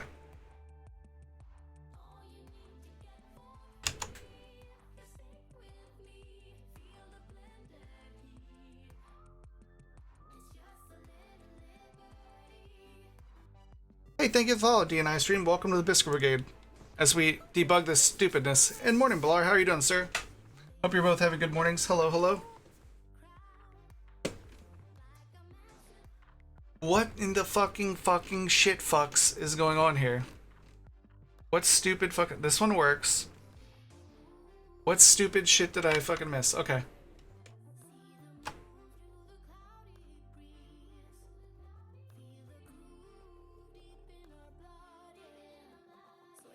And this one is that while loop. Okay. Why the fuck did you take this off, you asshole? Where did that go? Who the fuck did that? It wasn't me. You fucking pricks. Ugh. Like, what the fuck is going on here? Okay. Weird, but we're better now. If cheapest cost is equal to 1,000. That was... I'm going to chalk that up to something with the new editor, the bug. What up, Accent Blitz? How you doing? Somehow, like, that got removed. Like, I don't remember removing it. I think... So I updated Rider last night from, like, 2019-3 to 2021. So I'm guessing it's a bug somewhere? Because I didn't even stop by this code at all. Maybe maybe I fat-fingered it somehow, but that was fucking weird. Okay. Okay, now that we're back with that. So now we know that the cheapest cost is 1,000. Then what we can do is... Or if the cheapest cost is less than 1,000, we found a candidate. So then we can say that my.job move location, my job move location will become the cheapest cost node. Okay. That should be set, right? Potentially. Well, it would only be set if it's less than 1,000. We know we got one. I don't know what you're bitching about. It might not. Well, it's initialized if it's fucking less than 1,000. Go fuck yourself. It's totally right. Don't be an asshole. Okay. Aside from that, I've been struggling to understand that voxel train module for Godot. I am okay. Oh, I didn't even know they provided a train module. Like, yeah, it's funny. The very first thing I did when I started doing Unity was make a Minecraft clone. So I made a voxel train module. So the train system I use here, the biome system, was what I made for the voxel game. So I just yanked out the train generation piece and put it into here, because it's not bad. So it's all right. I'm just eating breakfast and I'm on to more Azure DevOps ALM migration stuff. What does ALM stand for? I mean, I know Azure, and I am a DevOps engineer, so I totally know DevOps. But ALM is like drawing a blank. And then you're going to say it, and I'm like, oh yeah, I'm retarded. I totally know what that means. Work stuff is easier. Oh, yeah. Like, it's really the SDLF, the software development lifecycle, or SDLC. No worries. I always, acronyms always are just like, fuck. It's like, IT's turning into the military. Everything's a fucking acronym for shit. It's really the SDLF, PPC, I'm a PMP certified LMP. I'm like, motherfucker, just use words. It's not like those extra bits cost you any money. Just put the words out there so people know what the fuck you're talking about. But then you get the people that are like, we need to make fancy names for everything. Like, this is the eligibility service. It's like, motherfucker, it's a cron. Don't get crazy. It's a cron. Well, eligibility service sounds more important, I guess, but it's just a cron. Don't get crazy. Sorry, I'm just okay, good. So we don't have a fucking cost yet. So this is really basically worthless. It's always going to grab the very first node it sees. But at least now we should be able to path to a walkable hex next to a location we have to mine to. And then the other part we have to take care of today is making sure that if a job gets interrupted, we can kick it back into an empty status. Or not an empty status, but like a waiting to be work status so it can get recycled. It's like the whole SLC plus all the process management shit. Yeah, as soon as you said it, it's like, I know what you're fucking talking about now. Yeah, you can post links, Pilar, go for it. I think it's more about trying to market products. Oh yeah, totally. You're totally right, DNI. I'm just being a smartass. Don't mind me. Like, I've been a director, I've run like teams, so I've had to use that businessy language, and I can do it. It just, in the back of my head when I'm using it, I just like, oh god, this is so, I feel so dirty talking like this, but it gets the job done. This one, go.voxel.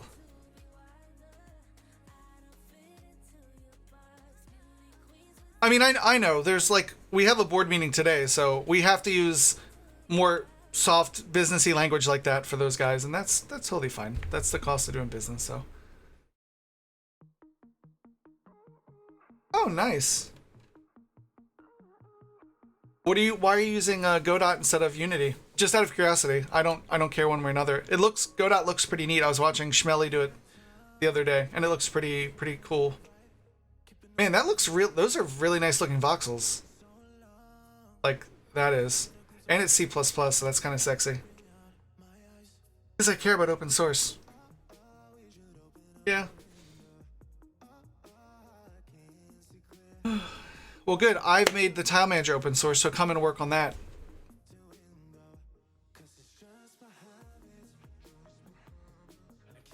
Okay, so this will be set. So let's give this a run now. It should at least grab one node, and at the end of the day, we should have the cheapest node be this guy.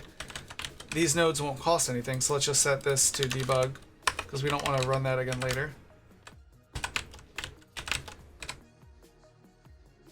So here we can say cheapest, even though we're not checking, cheapest node is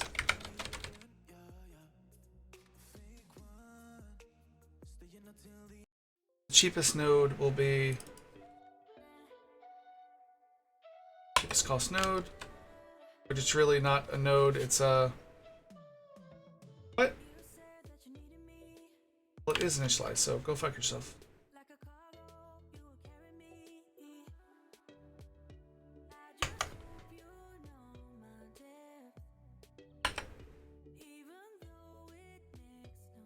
And then where do we do the cost stuff?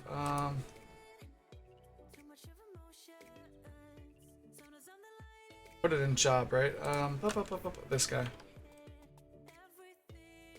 We'll just use that same start, since we're gonna use that as a placeholder.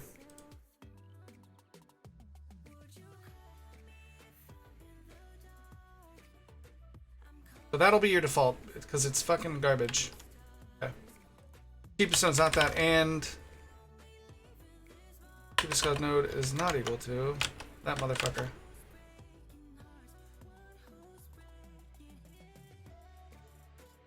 Let's run that now.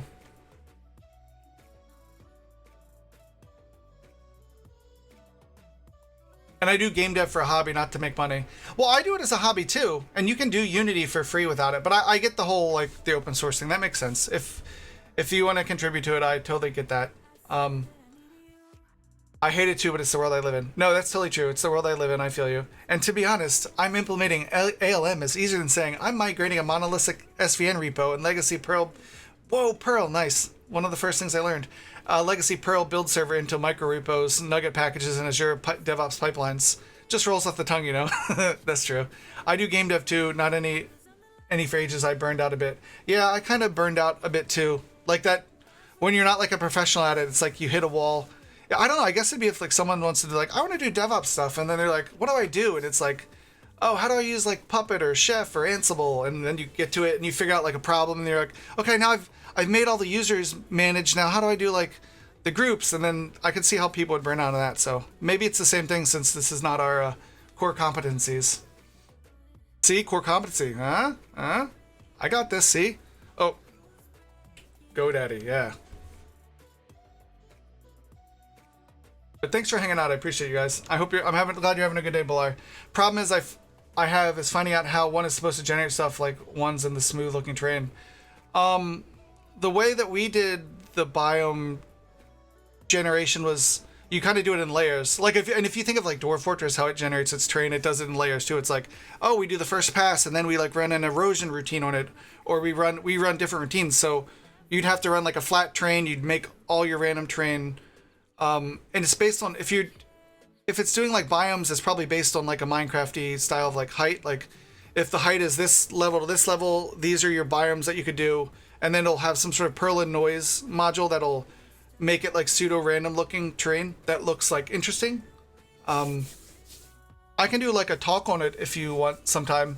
I added channel points for like playing any game you want, but I could just make that too. Be like, hey, if you want to see like a walkthrough on how we do it, like in depth, if that'll be helpful to you, like I would totally do that. Because I learned a lot of this by watching this guy Craig Perko. He has a Twitch channel and he has like YouTube videos, but he did this like years ago. I lived in California. He did this series about doing Minecraft, redoing a Minecraft clone in Unity. So I followed along with that, and that's where I learned. So I would totally be open to going through stuff in more depth if it'll help you guys with like specific questions you have. I took on too much. I wrote the engine, got stuck with finding people to help with the 3D stuff. Yeah, that's kind of what I realized. I'm just gonna have to do it all myself and then not go looking for help. Just if people want to help, and people. One thing I found is that people totally. It's kind of like your stomach. Like when you go to the grocery store when you're hungry, your eyes are bigger than your stomach. Your eyes are bigger than your stomach, so you're like, I need all this help, and people come in like, I'll totally help you, and then they don't, because that's just human nature to be like. They want to help, and then they realize they've overcommitted. Then they don't want to feel bad for like backing out. And it's just like, it's not a big deal. Don't worry about it. No, you don't need to help. It's just the nature of things. You're gonna burn out. You're gonna go in wanting the best intentions, and nothing's gonna happen.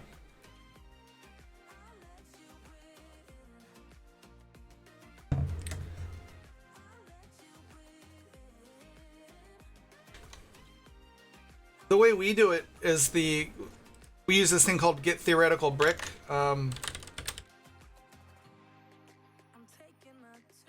Brick. Where's Theoretical Brick?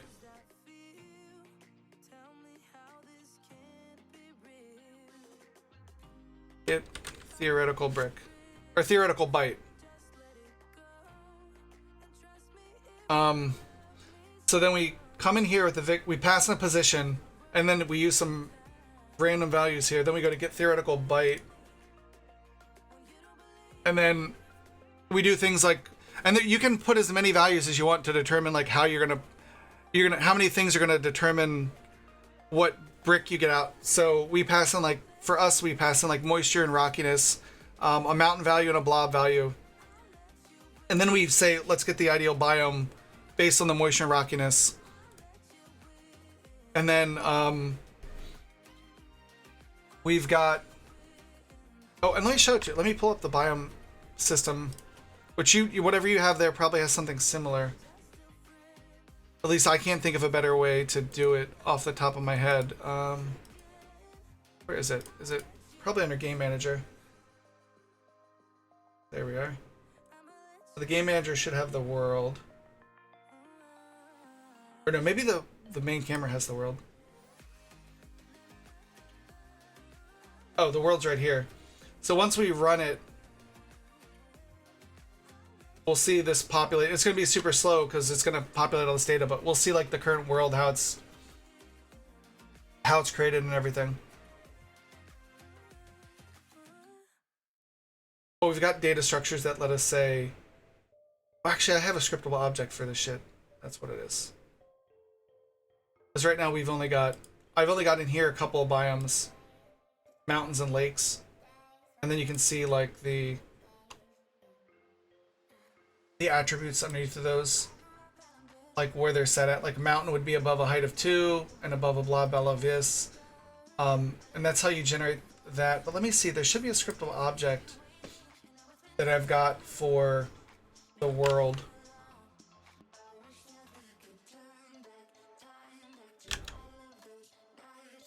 Or not. Really, I don't have anything?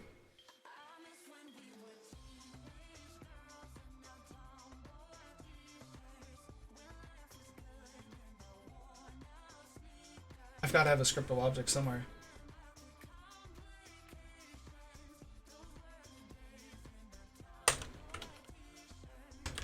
Do I have it in a folder called scriptable? No, I do not.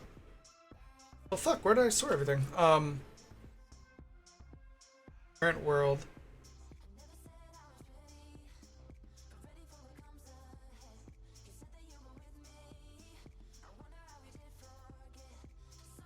Biomes. Sorry, this shit is like, once I walk away from it, I've forgotten like how it worked. I mean, I know at a high level how it worked, but I'm forgetting how I implemented it here. Just grabbing the float, but where's the object that has... Because I had to go through and map out all the pieces. Oh, which maybe I'm just doing them dynamically. Maybe I'm doing them in code. That's probably where I'm doing it. World. Because in the other game I did them in a scriptable object, but here I might have done it. Let's see, new world. Okay, so I'm manually doing them here. But this could easily be put into like a scriptable object. But I did this 7 years ago, so I was being super lazy. So we make the biomes, we make what the biomes are, what their ideal rockiness and everything is, any brick attributes that they have about them, different type of mountain, which is different enum, and I'm not thinking of a great way to describe it, because I'm not the best teacher in the world, but I'm learning, Bilar, I'm learning. But we'll get there. I ended up downscaling, but then burning out. I had a fair amount of hype around my game too. It was basically Cyberpunk 2077 before it was announced. Dude, that's awesome. Way too much to take on as a single person, though. Yeah, I know it'd have to be like, you have to fucking live out of a shoebox to be able to work on it enough to get any work done. The smooth terrain seems to ignore the voxel type, so apparently it has to be all in the main material. There has to be a way for the next hour. Oh, story scoping and time data and time zones and databases. Time zones, dude, they're one of those things that we've had to talk about them on the team like 4 or 5 times because everyone keeps like, how do you do them in the database? Like, motherfucker, this is not... I mean, it's hard to wrap your head around, but like, after like the 4th time, it's like, dude, we fucking talked about this like 4 goddamn times. Like, if we're not doing it right after the 4th time, then what the fuck? It's good times. What up, Crimson Carnage God Modex? How are you doing? Good morning. We are just going through and we found an issue with our Pathfinder. So when we try to go and we try to mine a hex, this hex is unpathable. So we needed to make a change to the job system. So our job system. So when you say there's a job to mine this piece of ore, the pawn was going here and be like, I can't fucking get here. And he's like, bye, Felicia, peace out. So we're changing the Pathfinder to say the jobs actually, work has to be done here. So this is where you're going to set the tiles, but you can actually move here or here to have access to this tile. So we're implementing that now. And then that would mean a colonist that gets a mining job, he's going to path to here or here, which is open. And then he's going to replace the tile here. So it was a little bit of a concept change when we had that bit of an issue highlighted for us that I missed something, that I'd done overlooked something. So I hope you're having a good morning, sir, or ma'am, whatever you might be. Okay, so let's see. We set the node. We're going to say the cheapest is this. We're going to set the job location. And then that's where we should path to. And then everything we check inside this move should be for the move location. Greater than no path distance. Where does my distance get set? Or is that not set yet? Oh, we should do... This has to get done earlier then. Because if we haven't set a move location, we have to do that before we calculate the distance or any of that shit. We should do it here. We need to do it like at the very first thing. After we initialize who the colonist is. We've got the job. So yeah, we need to do it here. because then all these other things are dependent on that being set. My job start would then become my job.move location. At least for the move jobs.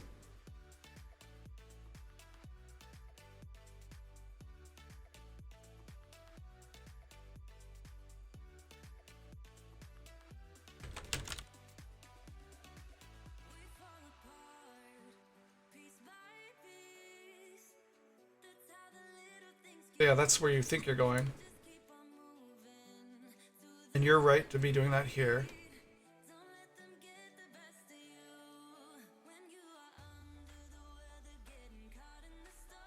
No more job starts in here?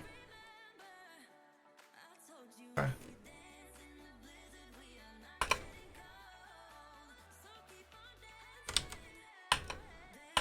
Okay, then we're good. We've updated this.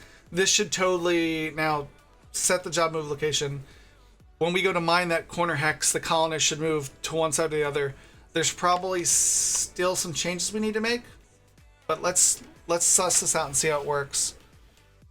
Because then when it calls the mining job, it's going to need to say, hey, we're not at 0. We're a couple hexes off. We're in the tile next to it, so let's see. Let's give it a test. Crimson Carnage God Mode X for the win. The heck of a name. How did you come up with a name like that? I like the color crimson. I like carnage. I am a god. And my mode is X. Oh, did our tunage stop? Let's see. Our tunage stopped. Let's find something. So far I'm not like, I don't know. I'm not feeling all these things, but we'll just keep seeing. We'll keep trying. Okay. Let's see, we're gonna mine now.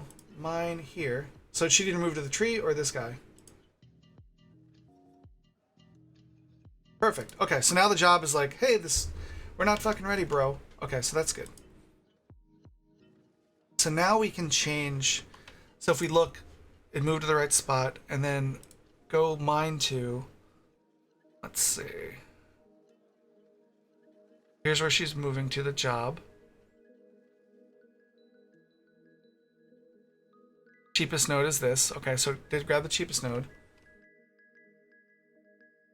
We can turn this stuff back down to debug because I don't want to be bugged about that 8 million times. Please and thank you.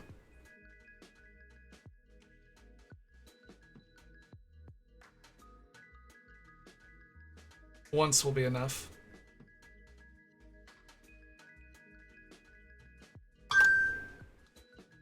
And then let's go look at the mining job.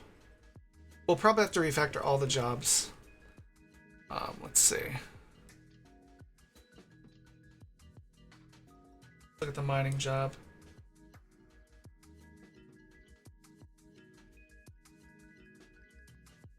No, drag over. Oh my god. Motherfucker. Drag. There you go. Jesus Christ. If distance is greater than move distance, which we could just say if my distance, which my distance should be, where's my distance getting calculated here? It's getting the distance from the job start, so we could just say my distance needs to be 0. But my distance should be getting calculated off of the job. Should get calculated off of the job moving. Go away. Where was it? The job move location. Because that's where we're supposed to move. And if we're where we're supposed to be, then the distance will be 0, and there won't be any bullshit like, oh, we're a hex over. It's like, you can fucking start working if you're in the job move location. If you're there, you're good. If you're there, you're family. Okay. Like the Olive Garden. If you want even classier, go to Red Slopster and get like the super salty seafood extravaganza. Okay, so we're just checking there. That should be all we have to check. And then we're going to need to do that for all the other jobs too, while we're over here. While we're in here, do the same shit to all the other jobs. Because they all have the same check. Move location, move to, we already got open. Garden bush. And you got a garden bush. Your family. And distance is not equal to that, and the distance is not equal to that, and the distance is not equal to 0. So that should still work, even though it's fucking a super hodgepodge. Hodgepodge of justice. Move location. Boom. Garden tree. Should go to move location.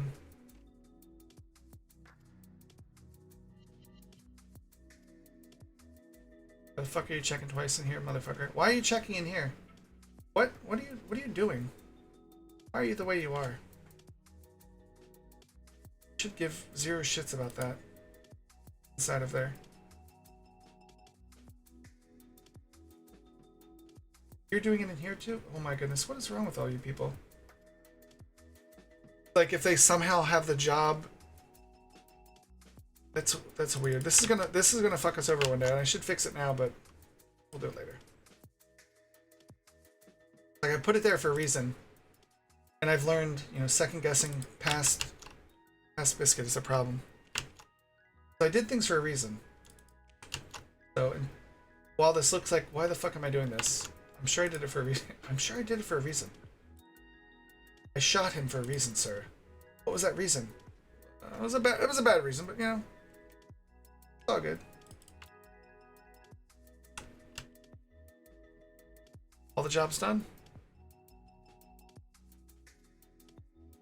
Now if my calculations are correct, now it should path to the tree and then mine through that hex, I think.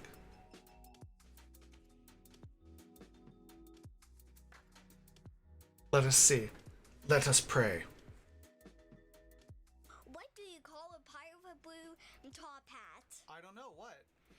I don't know either. The education system. Okay, let's try mining.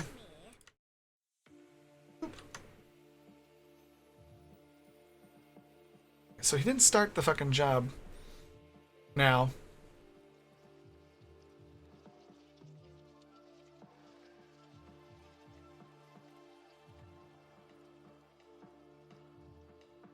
So you're going there.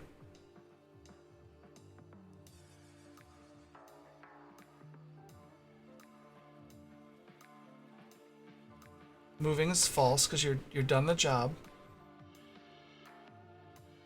Job step complete.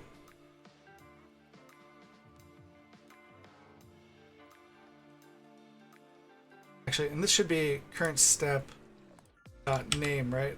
Yeah. Because it's super not fucking. It's like job step. It's like job steps. It's like that's not super fucking helpful. It's not helpful at all. So could we fucking fix that, please? So now it got here, and it got to go mine, and then the move to step is done, and then the mining location step is here. And it's not started. Now it's in progress.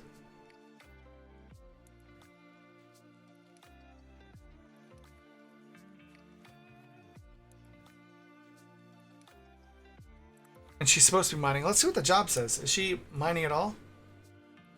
She's just chilling here. Close the biomes out. Boop. World out. Boop. Okay. So she's got a go mine job, and the go mine is in progress. The go mine is in progress.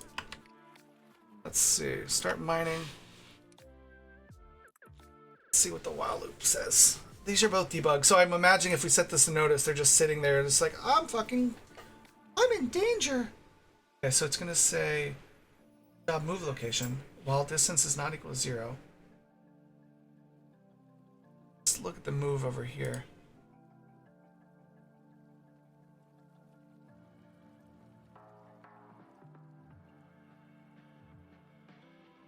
Yeah, let's spit this out as a notice and see what we're getting. Or a debug, or a, notice level.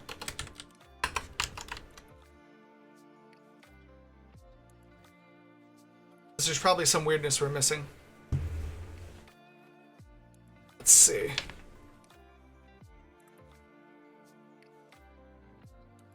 Let us see. Oh, my neck's starting to feel better from the ibuprofen.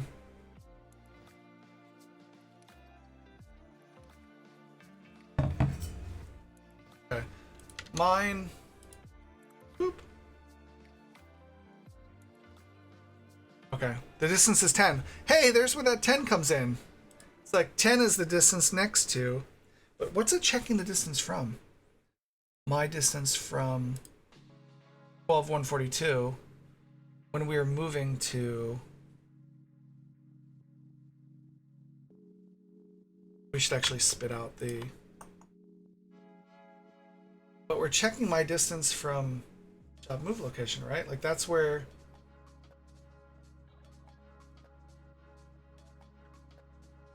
I wonder if we're not setting. I bet we're not setting that right. I bet we missed something stupid and we're not setting it properly. Let's see.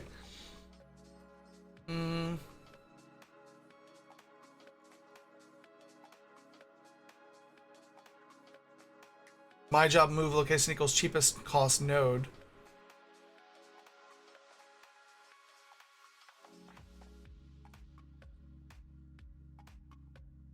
We'll say cheapest node is whatever, and the actual job start is 1. So we can. I bet we're. No, I don't know what we're doing right now. I guess we'll have to see. My job, the job start. Let's see what this says. Because this should be something different than where we're moving to. Because we're doing the my distance to the job move location, which is moving to the right fucking place. Because we're kicking off a move to the right place. Because we kick off the move here and we say move to the my job, my object at destination. What the fuck is that? Whoa, whoa, whoa, whoa. Where the fuck is that motherfucker? My game object at destination. What am I setting the destination from? It's setting its destination to the job move location. Okay, so it's going to the right place. Oh, it's supposed to be going to the right place. That same move there, which it does. It moves to the right fucking place. It's calculating the distance based on that destination. While my object distance is like not equal to 0. So it eventually does get to 0. But then over in this motherfucker, it's like, nah, dog, we don't know what you're talking about. Move. Okay, let's run one more test. Look at the debug log and let's see.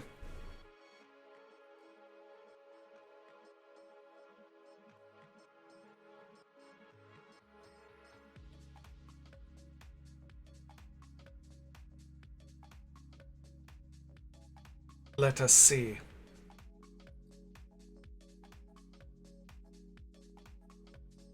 I'm pretty confident it's something dumb.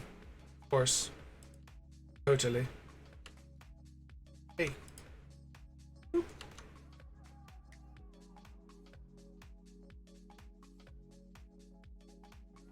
So let's look at the logs and see. Cheapest node is whatever, whatever. To 141, and we're moving to 12.140. So 141 is where we should be. So if we look at the jobs here, that's set to move there, which is totally fine. Hex is walkable, shortest path, whatever, whatever. Player position is 12.142. What? And the job starts at 140. Why does it say the player position is here? Where are you, girl? You're at 12.141. Yeah, so you're 12.5.141.5. Why the fuck does it say you're at 142? Okay. What's your player position is rounding down the job who transfer position. Yeah, so it's your location. Why the fuck am I doing it that way? That's fucking weird. Job who, which is her. She's the job who. Because if you look here, job who is her. Her position is 12.5, 141, rounding down to int. So why is it saying that she's... And why is it saying their position?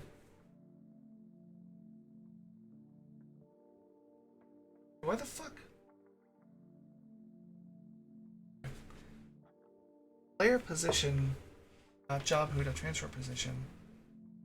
It's rounding to in. Is it rounding up? Is that what's happening? I mean,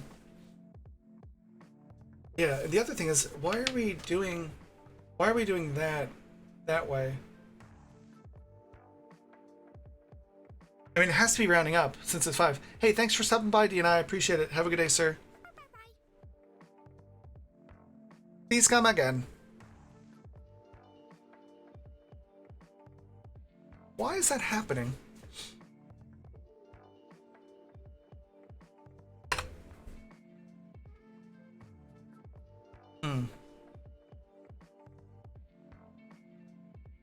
Let's look what the help says for it, right?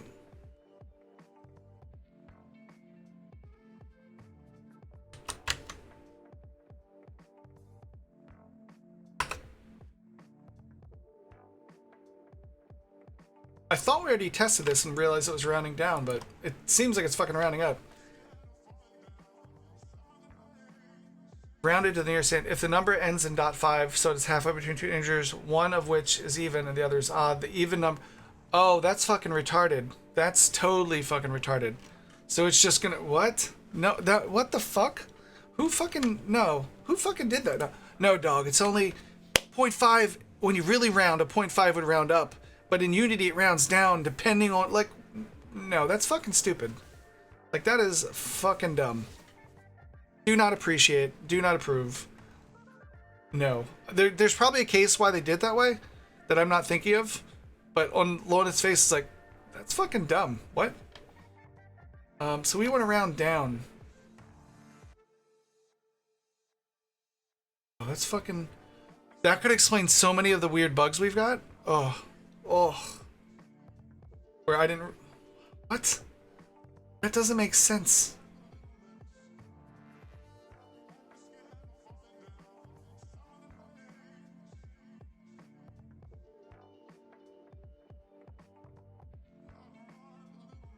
That is fucking dumb. Okay. Let's see what other options there are for rounding down Unity.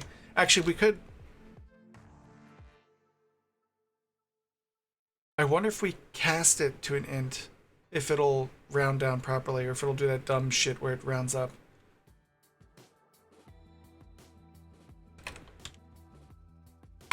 Let's round down. Math floor? Will math floor be what we need?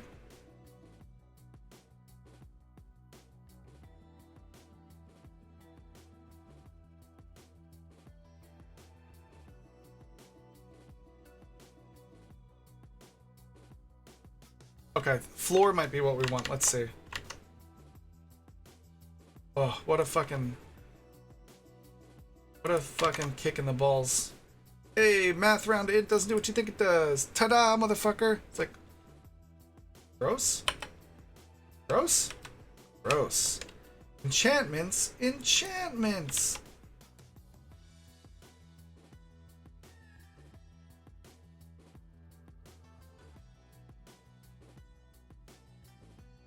Motherfucker, I can't have a non-deterministic... Well, it is deterministic. The same... No, it's... Oh. Gross. What kind of fucked up Easter egg is that? Ugh.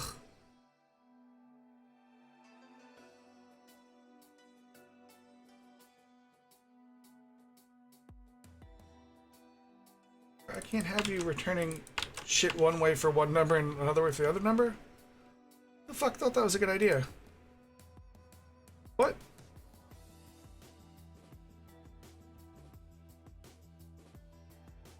The great round to into floor hunt of 2020.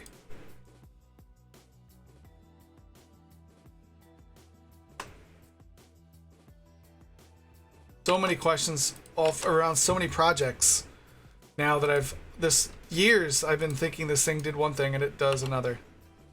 Like, well, that's what I get for reading the fucking not reading the documentation first. Like, oh, math, that totally sounds like the right thing. Why is this being ridiculous? Oh, well, one, it always rounds to it has a preference for the even numbers. Well, I have a preference for girls, but that doesn't mean, God, I can't think of a good analogy on my feet. Oh well. Every even number, I'll fuck a guy, but, you know, most of the time it's just girls I like. It's like, what the fuck? Doesn't make sense.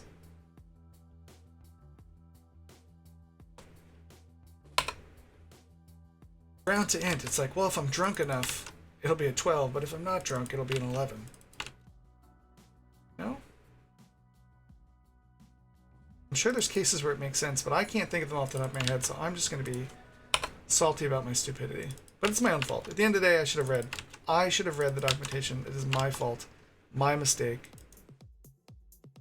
All on me. I have failed. The education system, I failed myself. I am stupid. See, kids, we all fuck up. Let's see. How do we fix?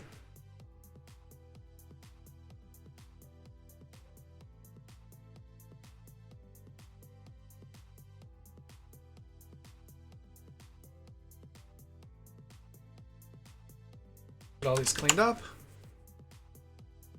What's going on? Oh my god. Want a piece of candy? Get your little fat ass over here, boy. Or whatever he says to Chris in Family Guy. But I don't want to, Mr. whatever your name was. You know, the raper guy? The child molester guy? Yeah, that guy. I like it when they play hard to get.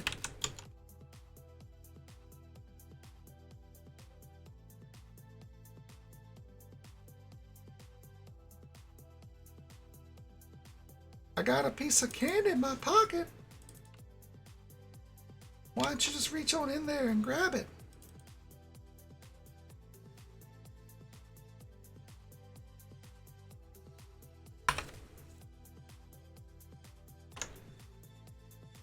Only one left? Nice. There can be only one. Perfecto. Okay, awesome. Now, let's close the game and try it again and see if it works right with that weird buzzword bingo. Even it's one thing, odd it's another. Like what? No. No. No. Oh my god, and that converts it to a... Oh my goodness. That's why I did... That's probably why I did it too, because it would do the conversions to ints for you instead of me having to cast it. But it's okay. It's alright. It's okay. Where's the errors in here? Used to show errors in the son of a gun. Where is it? Unity.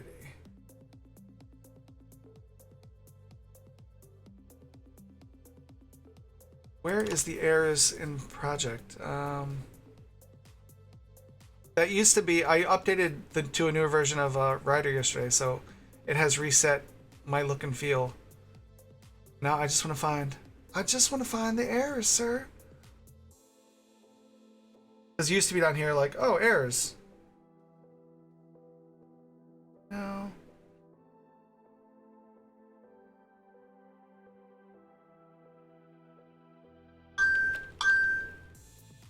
Is that it? Let's see.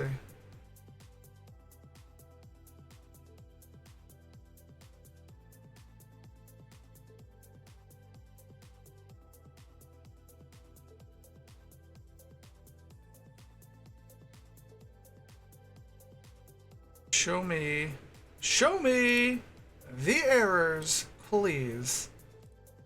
Not performance product, not statistics.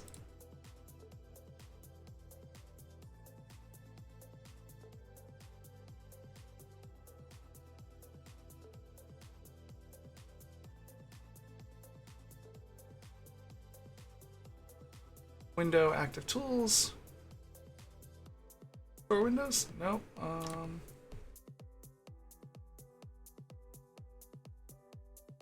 Configure editor tabs, maybe? Let me just Google it. Rider show project errors. Rider Unity show errors. Errors in solution window. Yes, please.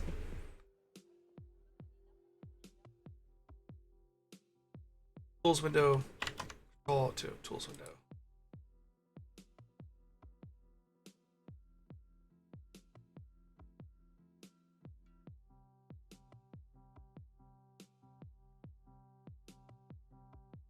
So do Control 2 or F2? Control 2. Oh, there it is. Oh, you fuckers moved over to the side, huh? Go back on to the bottom where I like you, boy. I like you on the bottom. I don't want you on the top, crazy boy. Hank, get the fuck out of my way. Thank you. Boop. There we go. Now we can fix the errors. Okay.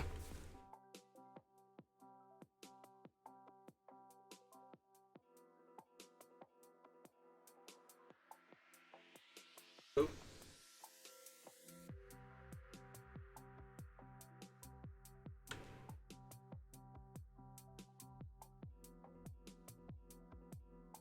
Oh, it's converting it to a flow. What? Hold on. After the floor.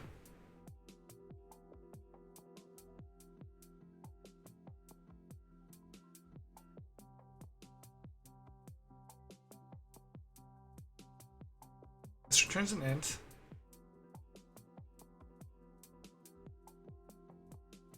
Oh, what was I doing before math to floor? I was doing round to int. So I can do floor to int. So I can do floor to int for all these fuckers. Okay. Then we'll just convert it to floor to int for the ones that are pissy.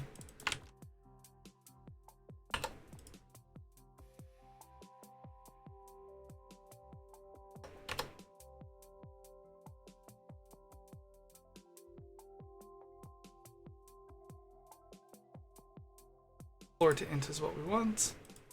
Very nice, very nice.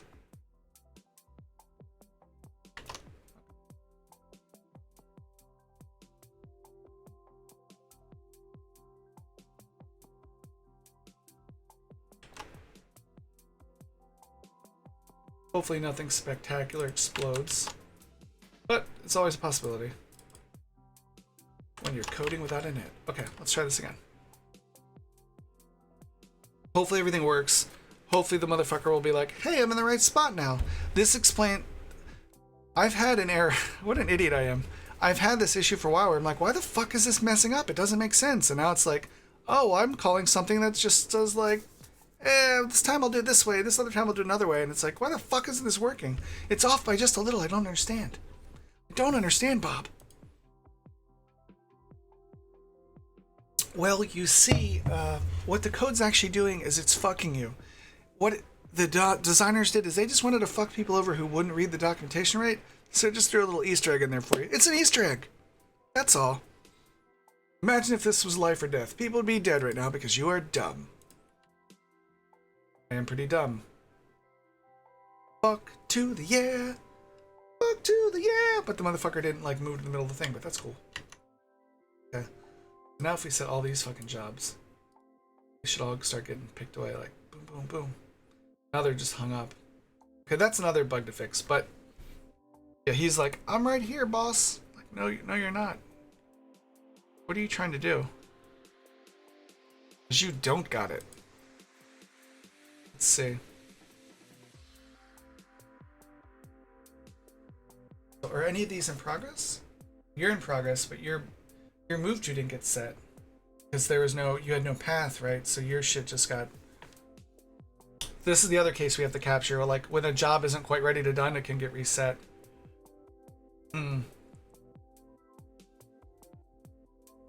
Maybe we have some sort of timer on the job where it's like a lifetime calculation timer. Like if something happens if the job is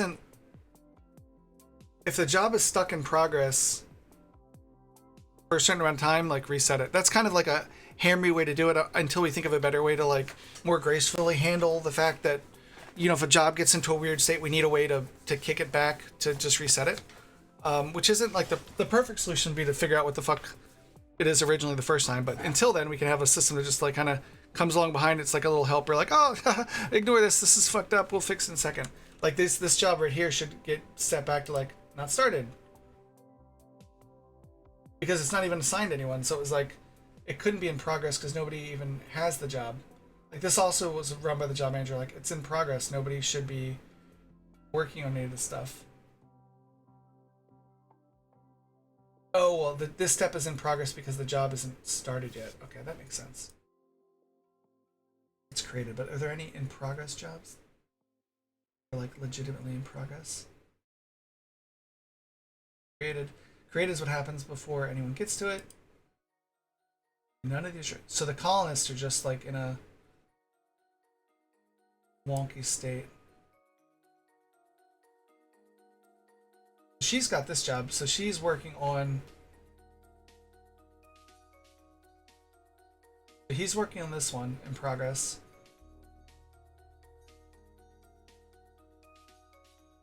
There. And she's working on.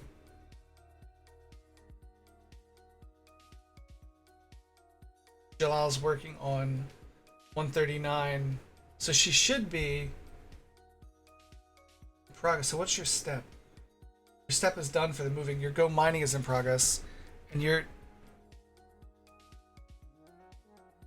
1240 job starts 11:39. So this is her. So she needs to be at 12:39. That's why it's being pissed because, like, while she's not in the hex that she should be in, she's still close enough that she should be able to start the work. Which is why... Then why did the move 2 get done, though? So why was your move ever done? Let's go back to a single colonist, because I want to be able to debug this properly. Or at least better than we're doing now. 0, 0.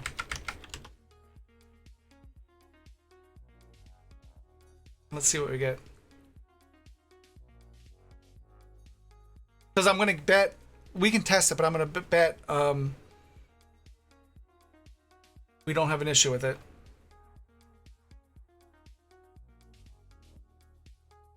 Say mine here, and she'll mine. Say mine here. She just doesn't mine. Okay. Let's restart and stop and start again and see what happens.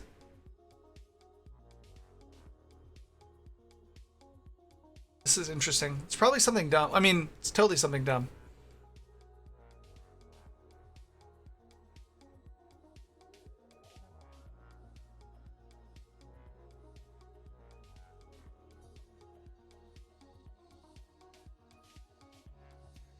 She's there. So let's check the jobs manager. Should be no jobs. Or the... no jobs right now. We're going to say...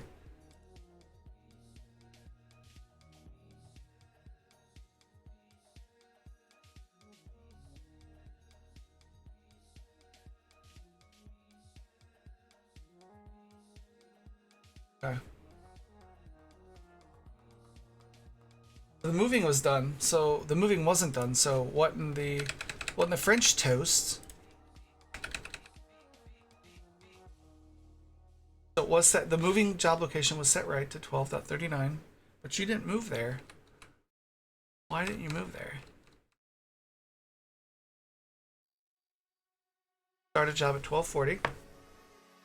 139 is walkable, which is true.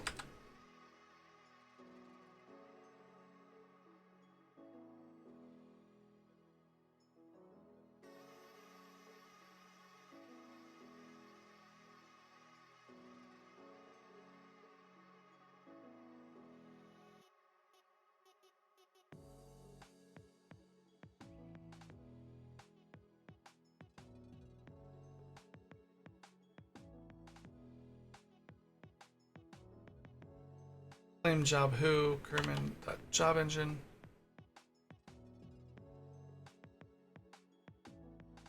My job.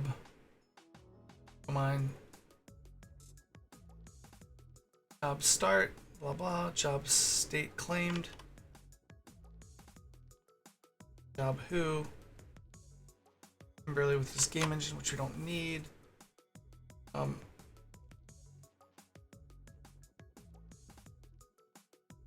are they both the same? What? This job. Why is one my job and one's this job?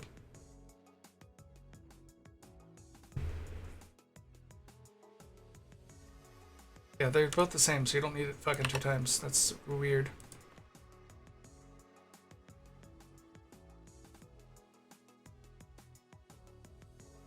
Good morning, Dr. Java, and good morning, Philip. How are you guys doing today?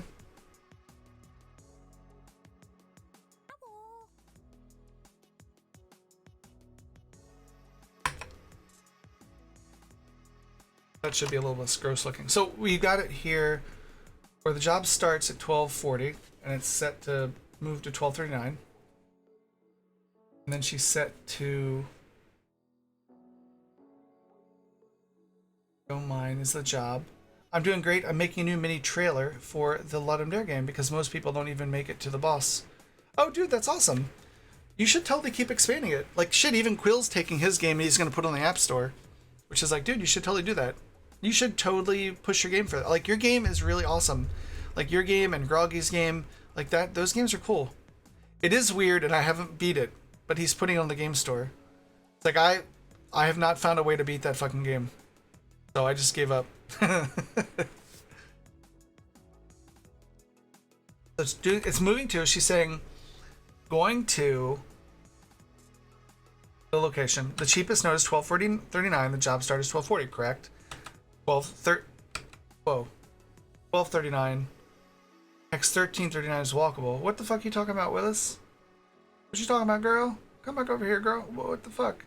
Any walkable neighbors? Okay. What?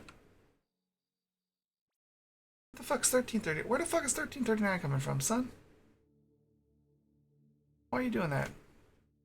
And that's coming from any walkable neighbors. Where's that coming from here? Why are you doing that there after you've already set the job move location? And that's doing the job move location, so it's checking the distance. That doesn't make sense.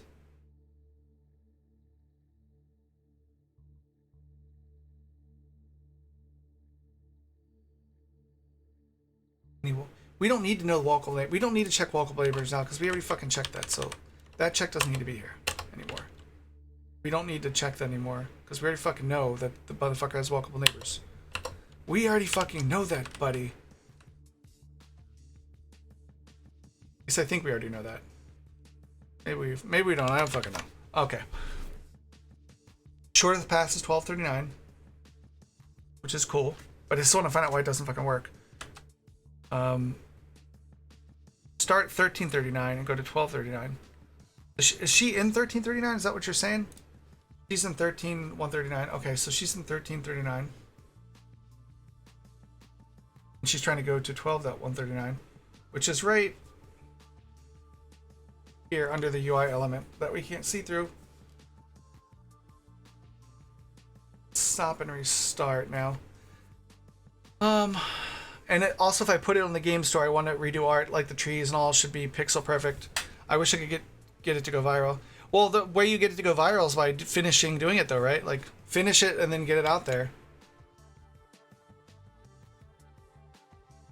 But yeah, I want to make it an RPG in the style. Dude, do it. Go for it. Just do something you're not going to lose steam on, though.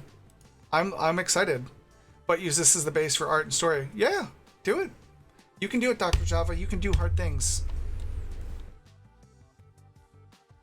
Just pace yourself so you don't burn out. I mean, everyone burns out, but just try to pace yourself so it doesn't happen for a while. You're done. Okay, so we're still fucked. Why are we fucked?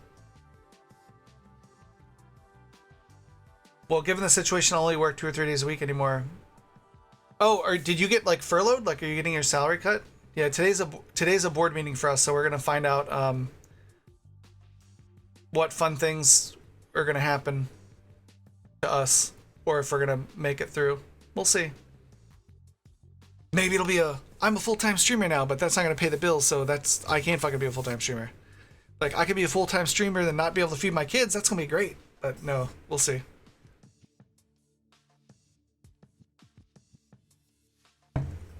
I hope so too, man.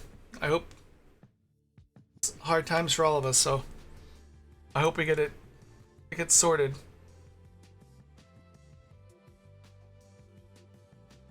It's like, would I rather have a job and a paycheck and have millions of people die, or would I rather go through a hard time and save lives? And I'd rather go through a hard time and save lives and look at the awesome capitalist system that'll totally be there to help us when we have troubles. Oh no, we'll get fucked. It'll be okay though.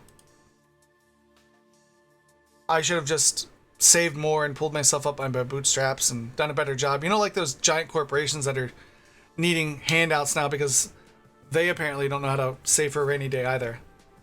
But it's okay. It's all good. Okay. Go mine. I work in pharma developing drugs, including... No, dude, that's awesome. I know. I remember you telling me because, you're, the work... Yeah, you're important. Like, you are essential because you're helping do things to make it better. Just like you were talking about helping make, dementia drugs to not have people lose their minds and die an agonizing death. Good old Philip. Sorry for these poor fools. Okay, so cheapest note is 12.139, which is correct.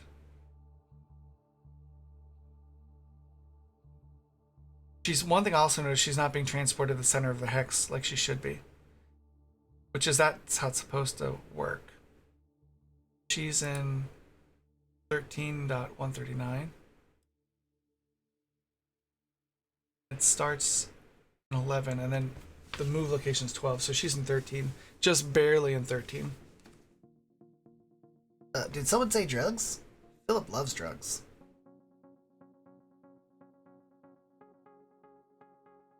The one last thing we should do is there was a teleport step we'd have to make sure they teleported to the center of a hex that's not working, so I want to fix that real quick while we're in here. So that's important.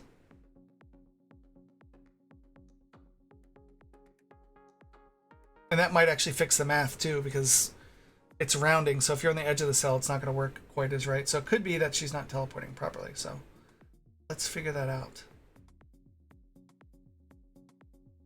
when the walk step is done. Up step is done for move to.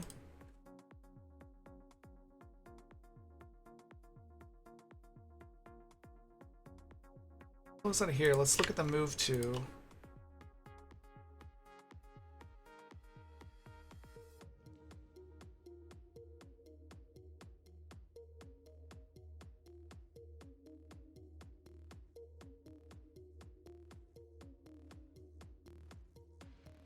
What do we call the new move here?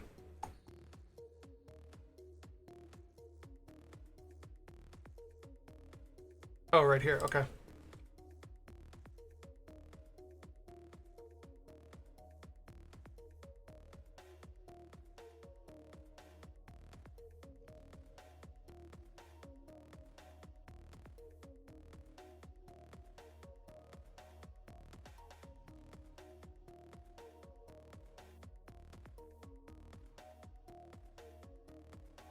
Pawn, where was it? Do we see the pawn not moving to destination anymore? Because that should be something we do see.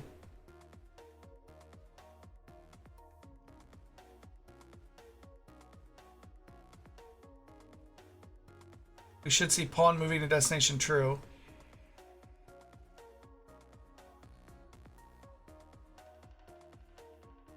Moving to destination true. Right, let's uncollapse so we can actually see it in real time. It's going to take a second, but it's important to see it in real time, or to see it in like the real proper order to understand what the Fukaki is happening. But it's thinking now. It's like, oh god, there's a lot of shit. My editor's just like, shit, I gotta fucking spit out like thousands of fucking error message or log lines. Yes, yes you do. That's why I asked you. Okay. Kimberly's got the remove job. Oh, hold on. Recreating grid. Go mine. Oh, that step's complete, right? Oh, well, her first move job is done, right?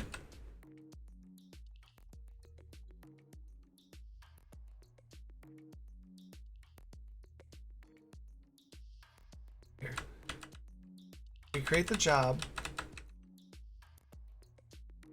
X is available. We should see somewhere along the lines pawn moving to destination true. Moving to destination true. Perfect. So she's walking here. Here's where it's doing the pathfinding. The open count and everything. Which I will convert this all to debug because I no longer care about this shit. It's no longer important to spam the logs with that all the time. Job manager run. Good old drugs.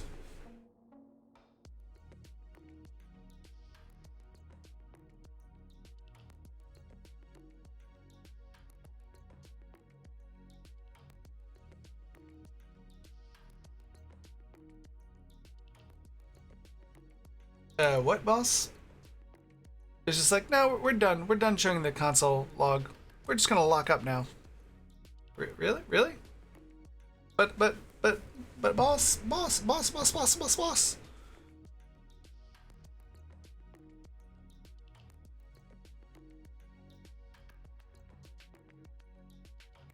Okay, there it goes. Finally. Okay. Start step, go mine.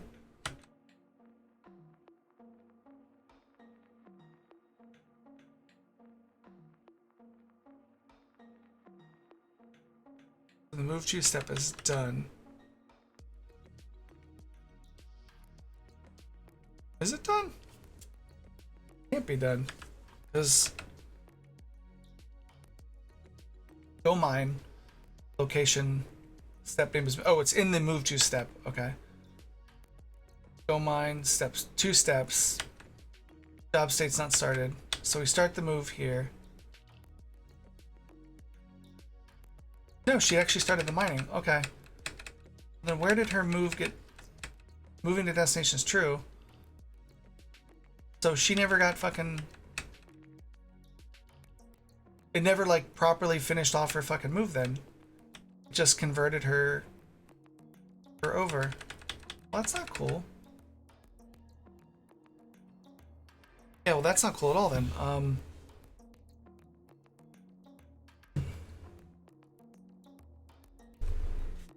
Then when she does the new move, she should...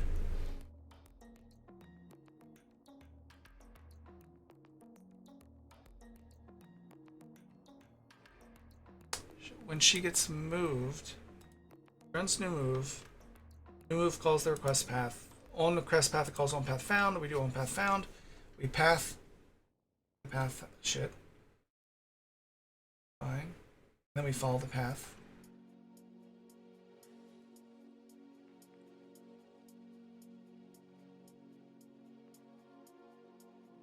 While true. Surprise motherfucker true. That's always a good one. Surprise motherfucker. If moving to destination false. Yield break. If we somehow stop moving break out. So if we're not moving to destination. Yeah, what would fucking reset the moving to destination though? Vector read out my position.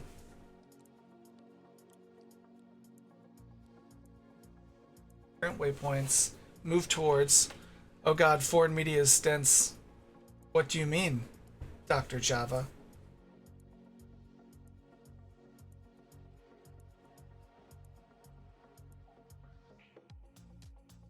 Oh, they're not affecting... They're not taking into account the population density?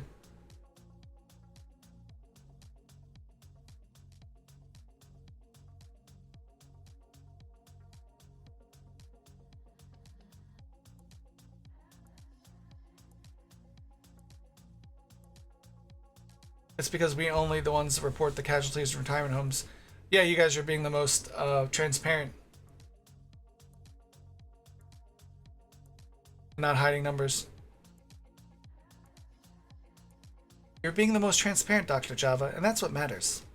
Like, we're being honest, we're telling you all this shit, and, you know, China's, like, 3,000 people that died, which is total bullshit, by the way. Like, yeah, that's not true.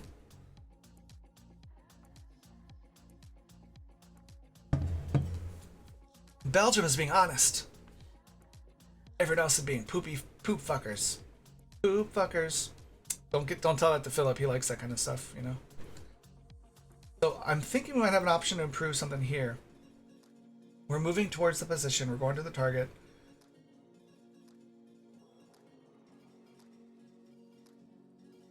And I want to know if we break. I'd want to know if we get broken out, like while true.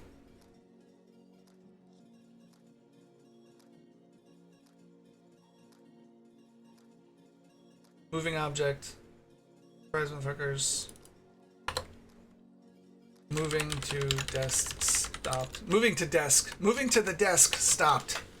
Well, if your destination is a desk, then I guess moving to desk would be okay. But in this case, it probably is not okay. So here we reset them here.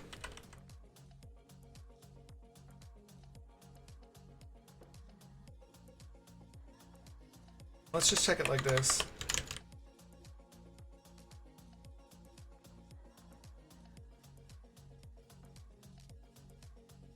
Moving to position. No, I'm not going to get politics today. Oh, Philip, how's your, like, I know you're a bummed yesterday about losing that opportunity. Like, how are you doing this morning? Like, do you have any more clients potentially or anything? Like, how's it going? I gotta keep your energy up, man. You can't be bummed about it. You gotta be hyped. Like, you got super close for this last one yesterday, which means the next one you're going to get all the way, and then you're going to build like a stack on top of that, build a bunch of clients, and it'll be okay. You just got to start small, and you can do it. So how are you doing?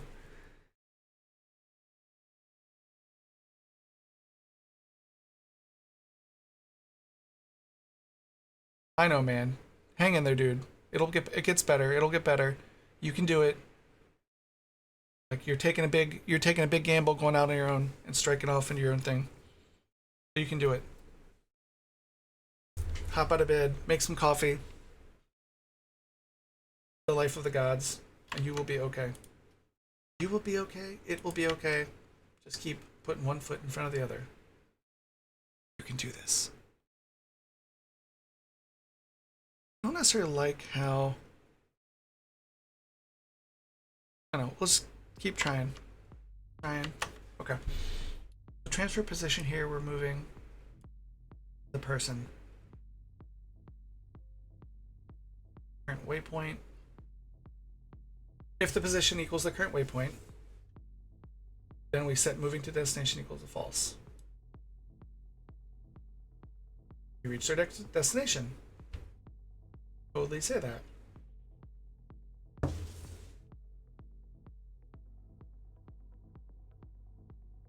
And we are on the moving object, and so we don't need to do this, right? We can just say moving destination is false. Which this is the property, so that setting moving to destination false should set this, okay, which should trigger the event for other people to know that you fucking are done moving.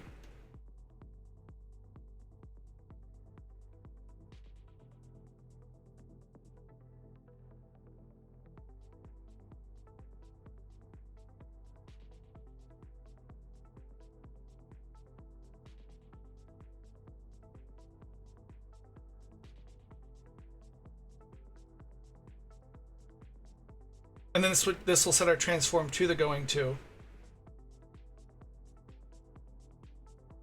So the going to should be vector 2, right? Let's make sure we do that. I want to call that out just to make sure we're doing it right.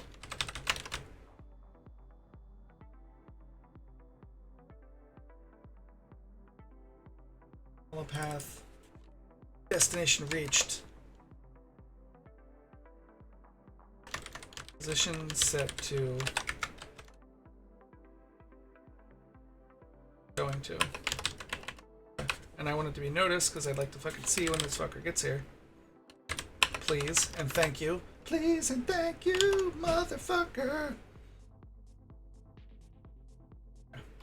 Let us see. Let's just go back and try again. The editor's still fucked. You're just still fucked up. Okay, cool. Well, let's kill you again and start fresh. Amazing. Hold on, I'll catch up with you, Dr. Chav, in a second. Just let me re-kick Unity in the dick again.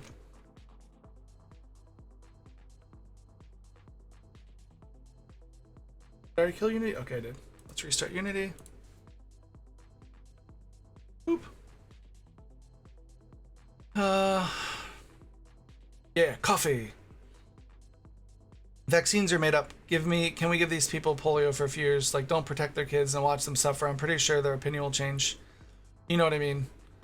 I hate how this planet is full of idiots, but I love that I'm very happy. I keep meeting the good ones. Yeah, I mean, it's hard. That's why I said yesterday, like, when Dizzy was in here, is like, the uneducated people, it's scary because they'll listen to fucking stupid authoritarian people, and then they'll say stuff like, oh, the virus is total, like, hogwash. And this dude in Ohio, he just said it was hogwash, and he went out and he said, prove me wrong, and he's dead now because it proved him wrong. It's like, it's fucking senseless that the guy had to die. Hopefully he didn't infect other people by being a fucking idiot. But he probably did because it's super contagious, so. But I saw like an interview, I'm not sure if it is real or bloody scary. I'm curious what they say about C-19 and all. They interviewed this man that was outside and protesting against the lockdown. He later said it's not his job to keep someone else safe. Please tell me that's not true. If it's true, I hope one of his relatives gets it because of him, not himself. He needs to be conscious and aware of what's happening. For those people, shock treatment is all it'll work. It's fear. Yeah. It's not really retardedness because my cousin's retarded. He has Down syndrome and he is actually staying indoors. So he is actually smart. He's making good choices. He's not being an ignoramus like some of these people.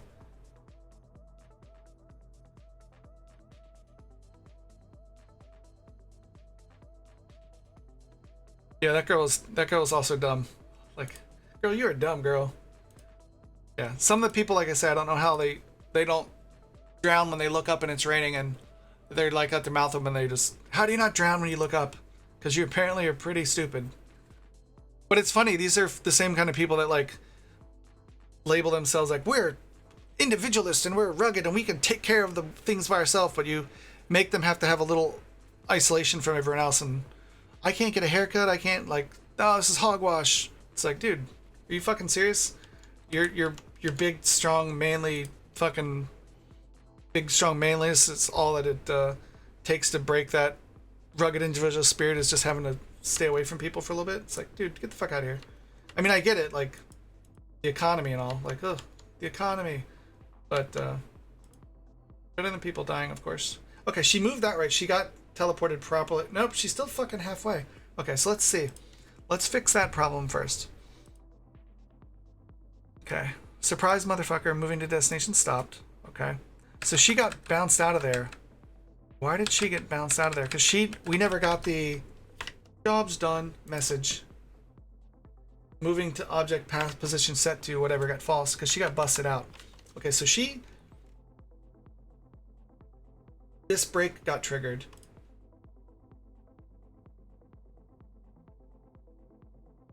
That break got triggered.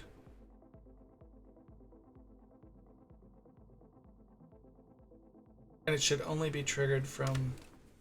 It got triggered in here with her moving that destination got set to false.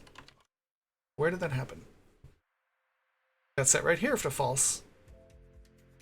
Because the main job was deleted. Why was the main job deleted? Okay.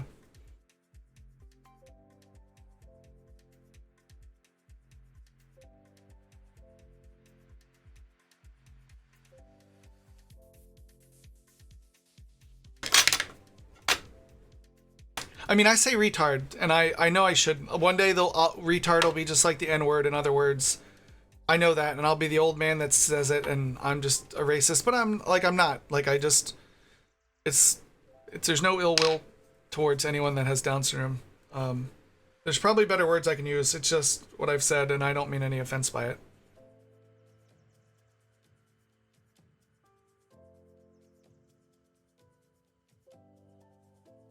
Yeah, they'll totally blame, like, oh, how could we have not And they're also complaining that they're like, how do we pay for stuff? And it's like, hey, you guys are the ones that disabled all these safety social nets, social safety nets to help people that are going to have to go through it without for a while.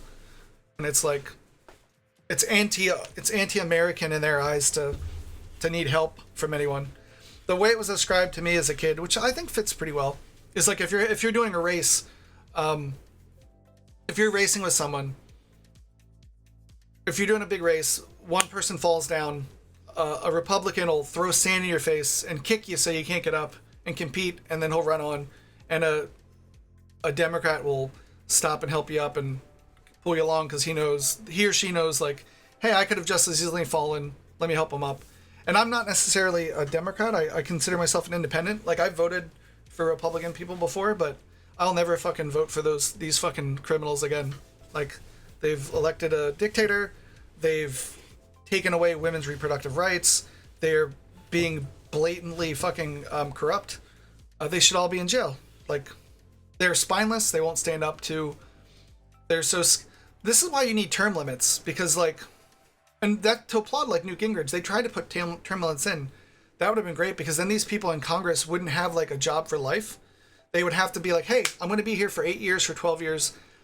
Let's see what impact I can do to get out of there. And give them enough of a retirement so that when they're done, let them be set for life. So that they can make good choices for the best choices for our country. And that when they leave office, they don't have to worry about money again. Like, whatever, give them a ton of money. Like, let it be a good gig to get elected if you can stay in for a certain amount of time. Like, if you can stay in for 5 years without, like, getting arrested or something, give them money so that when they retire, they're set, so that they don't have to worry about, like, oh, I need to keep my job to keep making money, or I need to get in with people so that I can get a job for the rest of my life when I get out. Like, make sure that money isn't a factor for them after. Like, I'm totally fine with making sure people are incentivized to make the best choices for the country because they know they're taken care of. I mean, I get that it's a hard thing, you know. Identity. What killed the Native Americans? Oh, what is that, huh? Let me see. Well, if you ever have a discussion with someone close to you that doesn't understand the problem, this is what I told my folks, and they haven't been out since. Remember history classes? What happened to the Spanish colonies? Remember smallpox blankets? Remember what Spain did to everyone? They died because they got the flu that they'd never encountered before. The Spanish brought a European disease into a continent that had never been in contact with the virus. It nearly eradicated the human population that was living there. This is the same, except nobody on the planet has ever been in contact with this virus. Funny story, that cold flu disease that spread in the Americas in the early 1700s, it was a coronavirus that killed the Native Americans. It wasn't war that killed the natives. Yeah, the good old... And we didn't help with the smallpox blankets either. Which that was a super shitty thing to do. Yeah. I agree, Dr. J. Oh, Dr. J. That's a good new name for you. Dr. J. Oh, I understand. It's rough. Yeah. There's a lot of people that don't like when schools teach their kids things because they don't like them teaching them, but I'm like, I'm all in favor of the schools teaching my kids about reality. Like, teach them reality. Don't teach them about that Bible shit, because that's like, until it's proven by science, it's make-believe. So don't teach them that. But if it's something science, teach them that. If you can find a way to explain God scientifically, and like, I'm all for teaching it. But I like schools teaching. Like, I think schools teaching kids is a way to help them at least learn for themselves. And if you can teach a human to think for themselves, then they can make their own decisions instead of just believing what they're told. You know, it's important. I mean, sometimes I'll believe what I'm told, but I try to always think critically. And sometimes I'll miss it, but I try to think for myself. And I think all kids, like, I'm glad when my kids get taught stuff that I want them to be able to learn. You need to be able to learn and find information, and you need to be able to figure out if that information is bullshit or not, because, you know, people lie. Like, it's a human thing to lie. Oh, my ex-wife was a Jehovah's Witness, which is funny. Electromolecular biology, that's what I was doing for years. It's always funny when Jehovah's Witnesses knock on the door and ask if they think God is punishing us for our sins with this virus. Oh, yeah, they don't come around as often, but man, when I lived in California, they were around every goddamn week. It was like every Sunday. You want to be saved yet? I'm like, lady, no, go. Get the fuck out of here. I don't want your door-to-door horse shit, please. Like, Like, I totally respect your right to think what you want, but not when you're bringing it to my house. Like, go away. Like, my house, my rules. You can get the fuck out of here, please.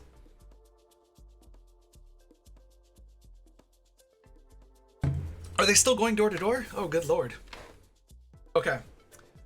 So she's getting her job killed. That's why her moving to destination's not being done right.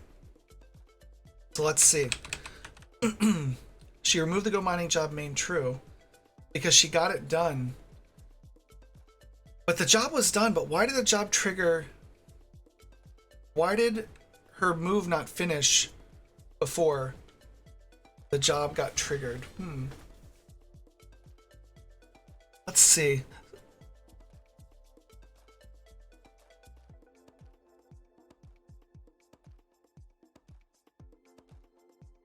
Ouch. Go mine is finished. So how did go mine get finished if you're not there? Like, if you're not there, go mine shouldn't be finished right now. What the deuce?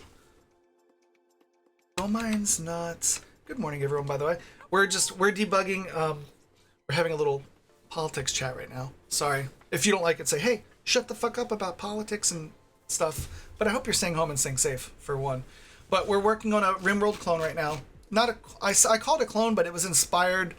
Like, when I started playing RimWorld, I love Dwarf Fortress. It's awesome. It's not approachable. It's hard to remember the keybinds when you step away from it for a while. So I started playing RimWorld, and I was like, man, this is awesome. I'd love to make RimWorld more like Dwarf Fortress with like multiple Z layers and deeper stories. So I want to make like kind of a deeper RimWorld that's more like a Dwarf Fortress with a UI on top of it with some Firefly thrown in. So that's what we're working on. And right now we're debugging some of the jobs systems we have to do things like mining and building. We're having some weirdness that we're just trying to knock out, because these are kind of the core functionality we need to have totally done before you can just start like pushing development forward and like pouring gasoline on it, to quote my CEO, you know?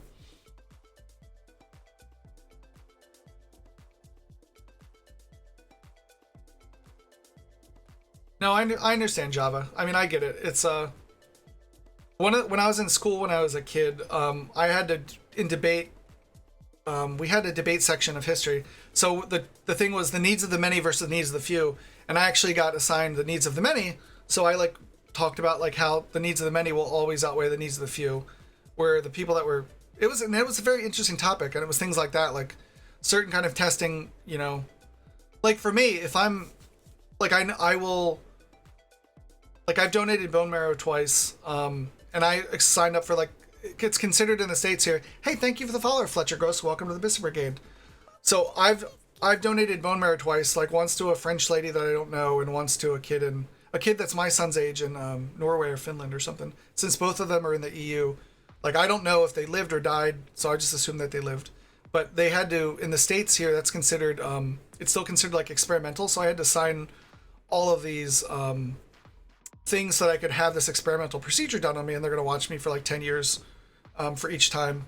And I can only donate one more time before I'm officially not allowed to, because I've given enough. Which I was like, hey, I don't like, if I can help anyone, just fucking let me help them. Like, I don't, if the sum of my life is, you know, I died as a homeless guy, then at least, you know, hopefully I taught my 2 kids how to be good humans, and I helped 2 people hopefully not die that I didn't know, just because it was the right thing to do. And like, you had to sign all these forms saying like, this is an experimental procedure, you could die, and I was like, okay, like, cool, you could die, but it's still, you know, doing the right thing. And I don't know where I was going with that, but it was just kind of like the needs of the many outweigh the needs of the few. Like, if I can help people, if I can help folks, then I should do it, and like, my needs are less important than the needs of everyone. Like, if I'm the only one in a position to like save humanity for something, and I have to sacrifice myself, then that should be what I do. Like, that should be what we all do as humans. Like, that's what we should want to do. I'm not allowed to donate anything, and I have to confess I was glad as giving bone marrow was a thing, was screening into the bone. It's actually not that bad. Like, I've done both. I've done bone marrow where they stab you in the hip, and I've done the stem cell pheresis, where they just suck your blood for like 8 hours. That one actually, the bone marrow one was I felt like it was easier, because you go to the hospital, they give you drugs, they stab you in the ass, and you have a sore ass. It's not that fucking bad. Everyone's like, it really hurts. it's not that bad when you think of it in the perspective of someone's going to die if you don't help them. And that's a little pain for someone not to die. There's a pretty good amount. Like, I would probably go through gallbladder pain again if it would keep someone alive. The red cell pheresis was a little harder because they give you this a very high dose of this medicine. I forget the name of it off the top, but they use it for radiation therapy for cancer patients. They give you this drug that stimulates stem cell production, and I literally, that shit was terrible. Like, I hated that for like 2 weeks. I think it was 2 weeks ahead of time. I had to take this every day for 2 weeks or 10 days or something. You had to go to they could have a traveling nurse come and give it to you every day. But you feel, the only way I can describe it is you feel like you're becoming a superhero, because my whole body would tingle, my joints would tingle. I felt like I was growing. Like, I felt like I was growing and getting like superpowers. I felt like an old man by the time it was done. Like, it made me say too, I was like, if I ever get cancer, I don't want this, because if this is what radiation treatment's like, I don't fucking want it. And then the doctor was like, well, this is a dosage. The dosage they give you for stimulating the stem cell production is like magnitudes higher than what you get for radiation therapy. So I was like, okay, cool, because this sucks, but I'm doing it to save a life. It's still important. I would do it again, but it was not pleasant. Like, that was not pleasant at all. But when you look at it through the lens of like, you're trying to save somebody's life, totally worth it. But yeah, it was also cool to feel like a superhero. But yeah, I couldn't walk well. Like, I felt like an old man. Like, it was really rough. And after that was done, I still felt like shit for a while. So like, getting stabbed in the hip was awesome, you know.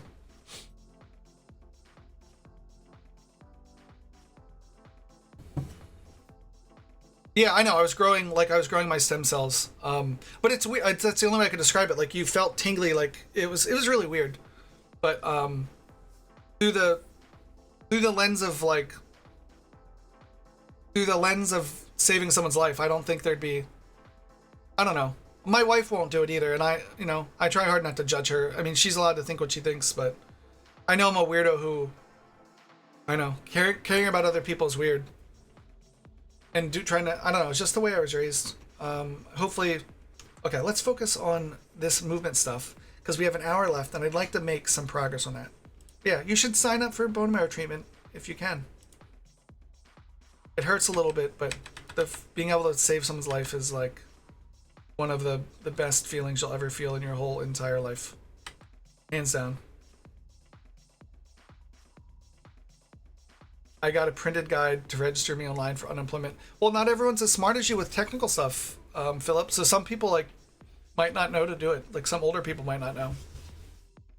Like, if you're around my age, then we grew up when the internet was a thing. But like, my kids and other youngsters like grew up with the internet. But there's people that that haven't had the internet. So maybe next generation they can stop with the paper stuff, but. You never know. Okay, so why did her job say it wasn't done before it got started? So what's up with that? Okay. Why is this? The job step got done, but she wasn't fucking done moving. Okay, I need to put back in the loop now, because I need to see when it said she was done. Because she wasn't fucking done. We need to turn that verbosity back up again. We need to turn it back to notice.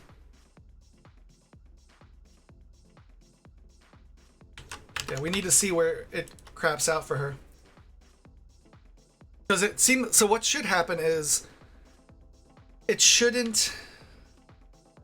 nothing should happen. Like, nothing should happen until you're in the center of the hex. You shouldn't be at zero. Well, it makes sense why you're at zero, because I guess if it's rounding down, you're in the hex as soon as you cross into it.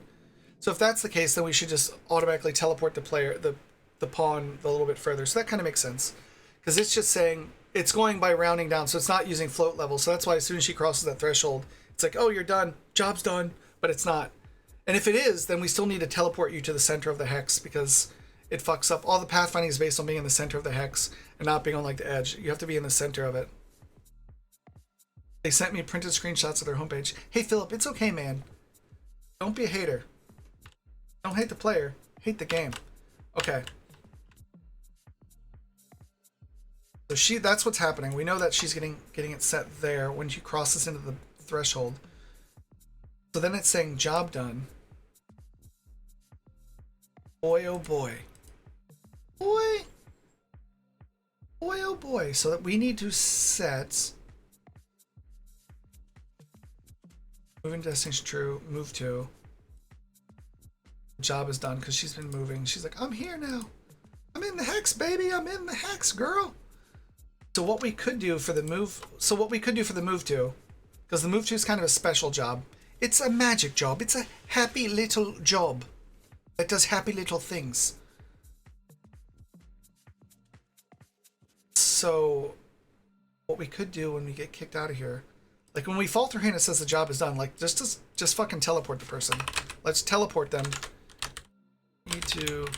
We either need to teleport. I'd rather not do it here. I'd rather find some signal where you can send the pawn to be like, okay, you're here, dog, and then teleport them the rest of the way. So let's look at the moving object. When you're in the movement, while movement is true, you're moving to the destination. You got kicked out here. You got kicked out of the move here. If moving destination equals false. I should add like a fast forward, like make a go to destination function that'll just transport them, and then we can call that from the job system. Or, which this might be better, when we toggle moving to destination, we toggle it here, and that calls the on change to moving destination. We should just do it as part of the... Hey, thank you for the follow, Vicodum. Welcome to the Biscuit Brigade, as said by my 6-year-old daughter. Welcome to the Biscuit Brigade. Thank you so much for the follow. If you have any questions, feel free to ask them.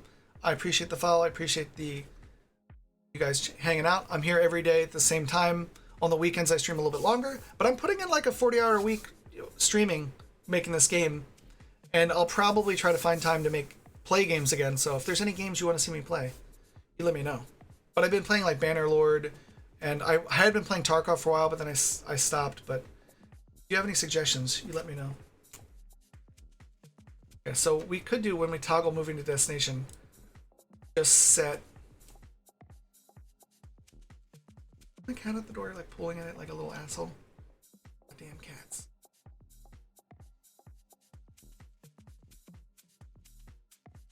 So we could say,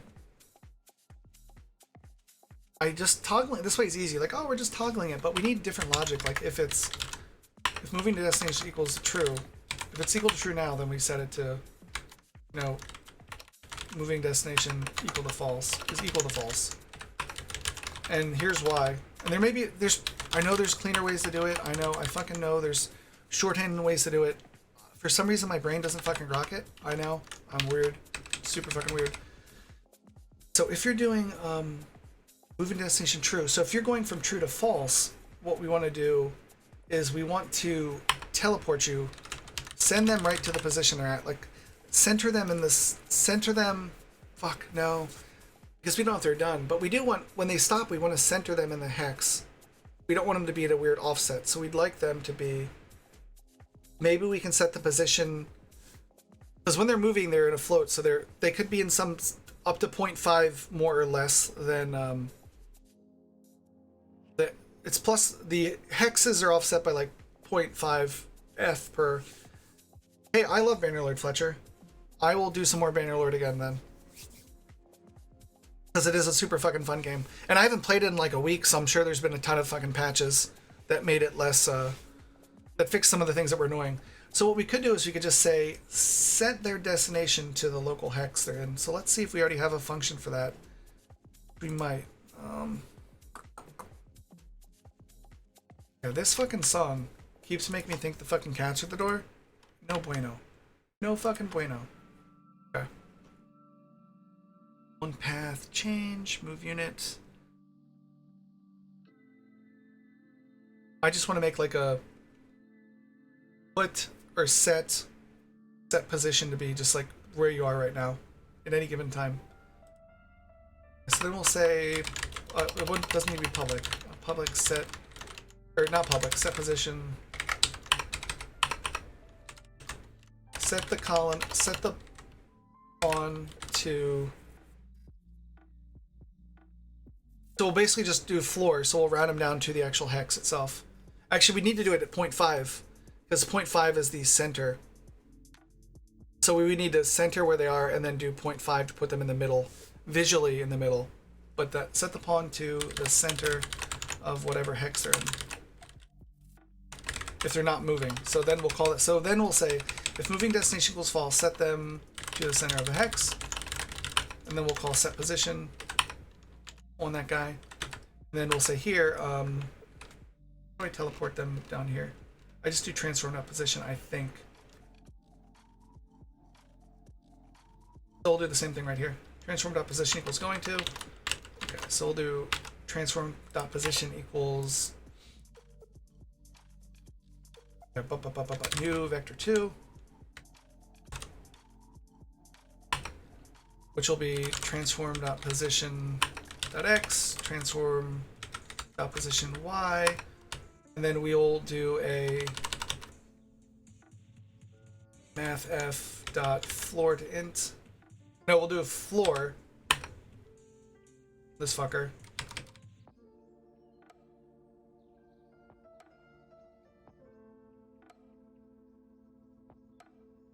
Plus 0.5f. This should work in theory. This will be plus y. Like I said, there's probably better ways to do it, but I'm a big dumb dummy. I haven't played it. Yeah, I haven't played it. Yeah, so I might actually even start over, because this is still my first game that I was playing, and I've learned a lot. I was playing as an Imperial guy, but actually I really like what I've gotten so far, so I might keep trying to play it as long as I can, because I want to see how far I can, you know, ride this puppy. So we'll set position. So hopefully this will mean like when we stop moving columns, they'll snap right back to the center of a hex. So we should be able to test this outside of the job system to make sure it works the way we expect by just drafting a pawn and moving them, and like stopping them when they're in between a hex to see what happens. So hopefully that'll sort out this weird shit we're seeing with the move system now.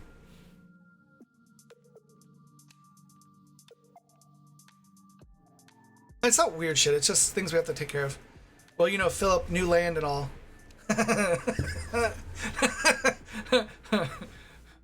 Philip loves the new land.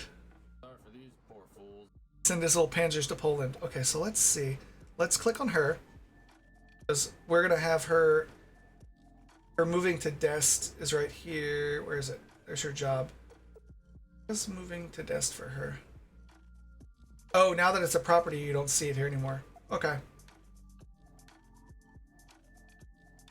So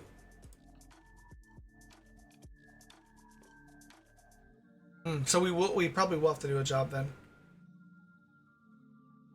Okay, well, let's see. It's easy enough to tell if it works, because she'll either stop right at the edge of the fucking hex like an idiot.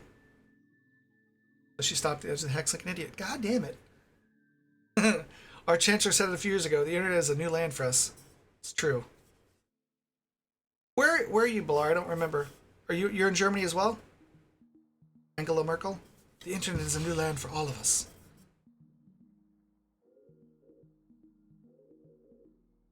You get banned.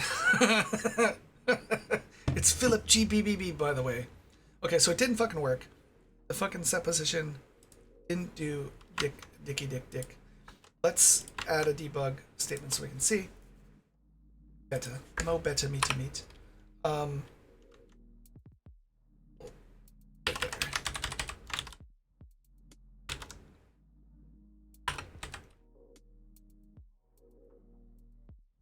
Oh, what the fuck am I? No. What's going on here? Dun dun dun dun dun dun dun dun dun dun dun dun dun dun. Okay.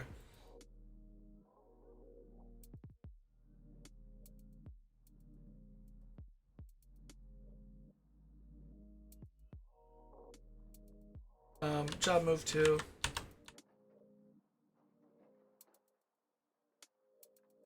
moving objects.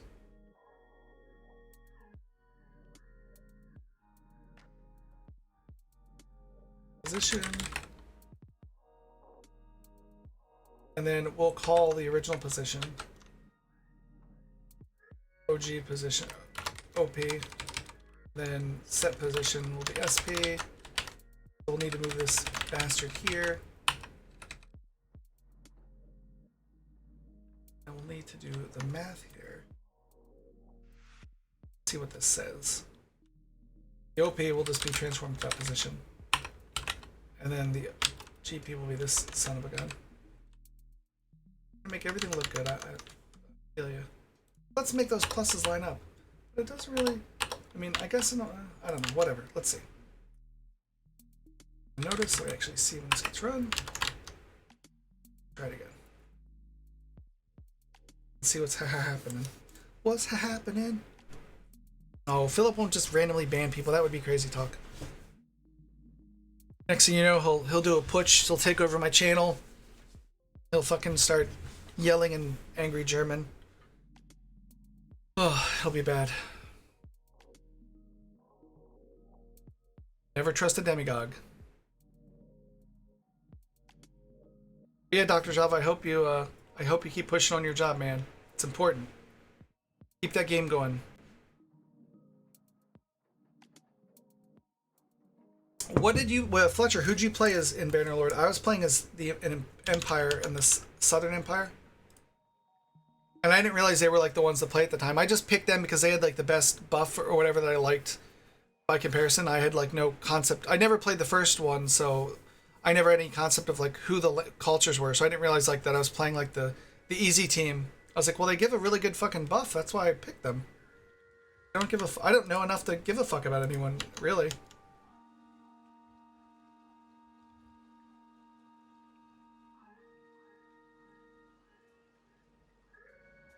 Oh, god damn it. I gotta play again. Forgot to clear on play.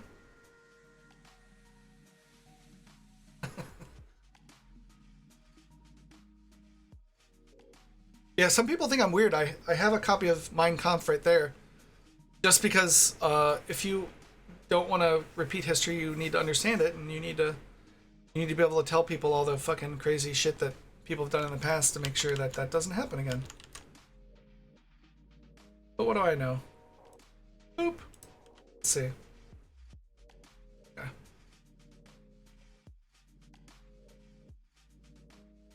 Where did we set the position?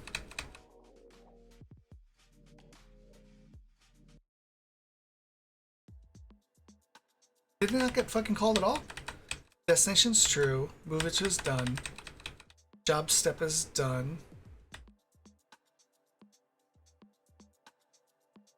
Go mine. You deleted the thing properly, but you didn't. Job is done. Job's done. Finish processing. Move the job. On set the false, so that should have triggered the fucking moving to destination false should have triggered the oh, because I'm not fucking calling it right, you fucking moron. Okay. Ha! Why didn't the thing I put in there get called? Well, you're not calling it. Oh, well, righto. If moving destination, then you can call toggle moving to destination.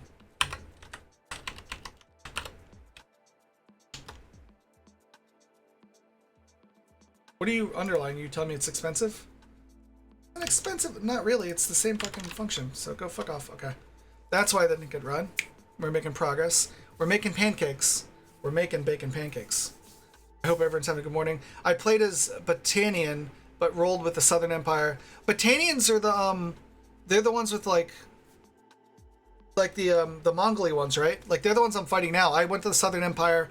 And then we were at war with those guys on the south by like Sun Tzu City and shit. I forget the names. So we were pushing to the south. They're like the deserty people. Are they Battanians? Or am I thinking of the wrong ones? Dude. 2 hours for a fucking siege? Holy shit. What's the tip for sieges? Like I go into a siege and it's like, you're just yourself. So like how do you not fucking die? Do you wait for your guys to clear things out a little bit? Like I always seem like the battles are just on the battlements and like it's like people are pushing up the stairs, people are holding that position. Eventually they die, and then it's just like it's done. Like if there's a different way or a different meta, I don't fucking know what it is. Oh yeah, they're the however the fuck you say it. But which one's the? I'll have to look at the Botanians next time. Oh, the Viking ones. Okay, I know what you're talking about. So my grandpa is really a huge fan of this little brown turd, and he even thinks that book is dumb. What little brown turd are you talking about, Philip? But unfortunately, you can't understand German. We have a comedian who made a pretty insane good show about that dumbass in the book. Nice. There, gotta plug in my. Must plug in my mouse. Need more Vespine gas. Okay. Must plug it in and then fucking put it down under something so it doesn't just keep pulling back and driving me insane. No, get under there. There we go. Perfect. Okay, that's better. I think most people did not read that book, even though everyone in Germany got a free copy back then. Yeah, it's just like I'm going to do all this to these people that aren't clean. It's pretty much like a recipe for what he did. And apparently, if you listen to like History Channel, they talked about there was actually like a second book that never got published, which is a lot more like totally more in your face about like what he was going to do. But it's all good. I mean, the little orange demagogue here just it's like I could go onto Fifth Avenue and shoot someone and not get arrested. It's like just he's a similar demagogue, so it's all good. Good times. See, does this work now? Hey, it fucking worked. Did you see the fucking bloopity bloop? That little we'll put you in the center. So now let's see if that fixes the problem with this shit. Didn't fix shit. Oh well. Okay. Small favors. Small favors. Okay. Let's see if we can dig through the logs and see what's going on. I tend to go with the battering ram, break through the gate. You're then faced with a block of enemies who pretty much just seem to stand there.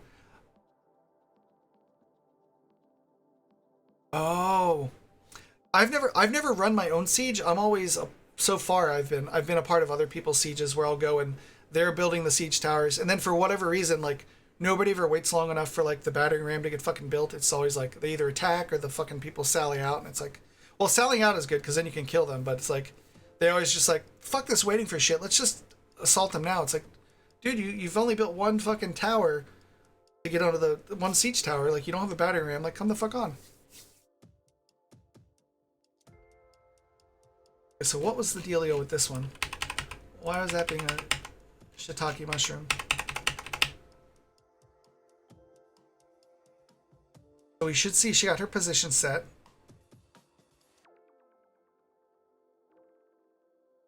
She did, right?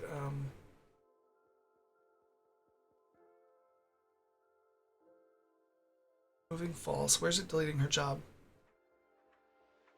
Yeah, it's up here. So it should say the job was deleted.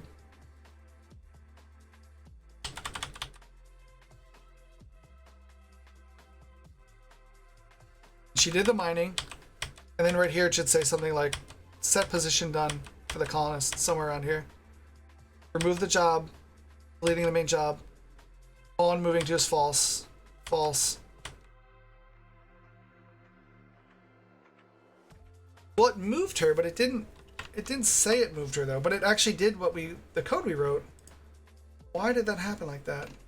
And let's see if there's any other references to moving to destination here that we need to update to call the goddamn function that we made so we don't have this happen again.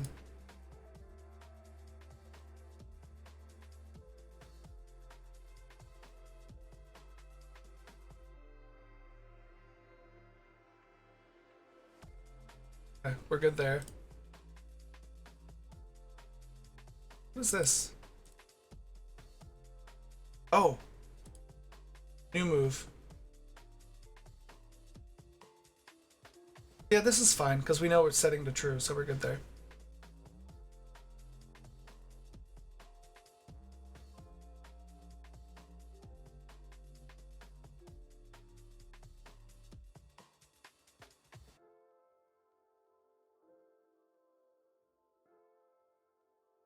That's just referencing the value. That's not doing anything with it. Referencing it. Okay. Yeah, so we're good. So let's go back up to the moving object and see why we didn't set destination to get run. Well, set destination did get run, but why didn't we see it get run?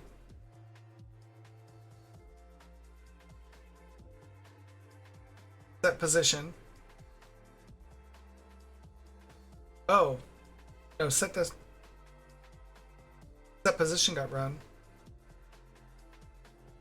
Moving object set position. Do we see that anywhere in here? Oh, right there. Moving object set position. Okay. So she was at 139.5, so we moved her to 13.5. So she got set to the center of the hex, which is right. Oh yeah, I've not run a siege. And initially, yeah, there was a problem with the siege stuff getting instructed. Ended up with rolling a config mod. I think Bannerlord 6 most of that stuff now, though. Oh, cool. Well, I'll have to try it again, because I kind of miss playing it. Like, I was starting to actually get... Like, I started by making money by doing tournaments and having to cheese them by going right while I swing left and just cheesing the fuck out of that. But then I actually noticed that I was actually starting to be able to fight properly, because I've never played, like, Chivalry or Mordhau or any of those games. So I had no concept of how to fight, so I was like... I started off being really pissed, like, this is stupid, this system sucks. But then as I cheesed it more, I started noticing I was actually... By cheesing it, I was actually getting better at legitimately doing some of the melee. But I mean, I'm an archer for life, though. Like, archery is like my thing. Like, I fucking love archery. The other shit is... Melee is harder for me, but the archery, man, that's like, so good. Okay, so she set her thing there. And then her job was set right, but then why didn't she move right? Okay, so we have one problem fixed and still one other problem where she's not pathing right. So let's see if we can figure that out. Where she's going from here. Let's do it again. And let's see what we get. And let's test with like edges, because maybe the map atlas isn't getting reset, so maybe it's being a bit weird on the side. So let's see. Let us see what we've got.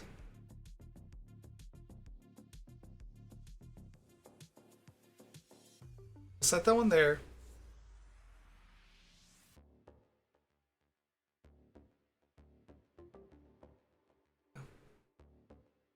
Weird.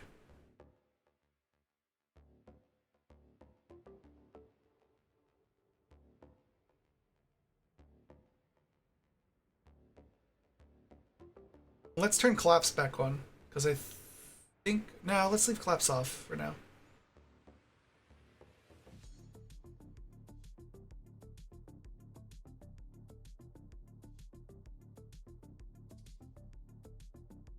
Pause.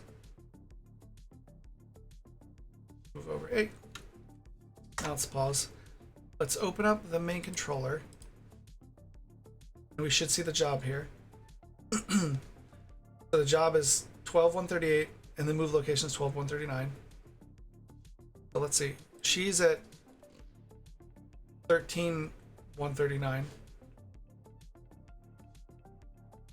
Let's go look at the main object again. So she needs to move. The job needs to start at 139, which is, let's see. Well, she needs to move here, but she's not moving here. Okay, so why isn't she moving here? Be right back, Philip. Yeah, you always find that no matter how long or short a break I take from Bannerlord, even if it's a couple days, it takes a little bit to get into the combat.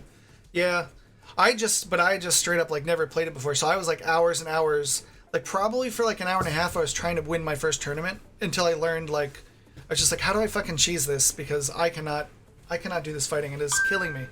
But eventually I got it, and I started feeling like, okay, I'm not a fucking scrub, I can actually do this. Okay, so let's see where we add in the logs here. Where we add the new job. The new job is going to be 12.139. So the new job is... It needs to move here, and that's not happening. So why the fuck not?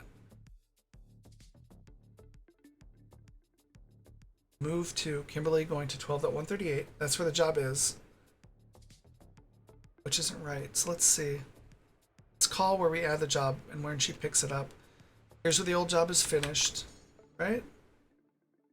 She's deleting her main job because it's gone. Moving to destination false. She set the position to match where she's at, which is right. Now it's calling hex is walkable. Why is that? Until they break. Best when you get a shield, you can cheese the heck with those until they break. I've never had a shield break yet, Balar, so I don't know if it's... maybe I'm playing on too low difficulty, or I'm not in big enough fights to where I need a shield for a long time. Yeah, because blocking with a sword, like when you go into a tournament and you just have like a sword and you have to block, it's like, how the fuck do I do this? That's pretty much like, okay, save scum, let's try this shit again, because we are gonna die. I'm probably not playing on the same... I'm playing on whatever it starts, which I think is easy, Balar, so I'm probably playing on a more scrub level than you. I'll probably up it. Once I get the hang of it, I'll totally up it to like normal or whatever. Like, I don't like it being so easy, it's like a raffle stomp. But, I don't like it just being like losing for 4 hours straight. That's no fun to watch or to play. So we set a position there. This got called from find closest... Okay, so this got called from find closest job. Because we're saying getting walkable neighbors. Okay, she's looking for a job. I play normal and everything apart from player damage, so I set to easy. Yeah, I'll probably up it a little bit. I was just going with the defaults, which were, I think, defaults to easy, which I think was a good call. Because the game is, even on easy, it's unforgiving. Like, you're being in a battle, then all of a sudden you're like dead, you get a fucking spear to the head, and you just fall off your horse. Like, what the fuck? Or your horse gets fucking taken out from under you and you fall, and then you get fucking stabbed to death by everyone that's laying around there. Yeah, I'm the same way, Baller. Don't worry about it. Like, I just want to have fun. Like, I enjoy, like, the stories we can tell of, like, what I've yet to do yet, which I can't wait to do, is take my own city for me, like, for the Biscuit Brigade. Like, this is our city. Fuck the Empire. This is ours. We might be part of the Empire.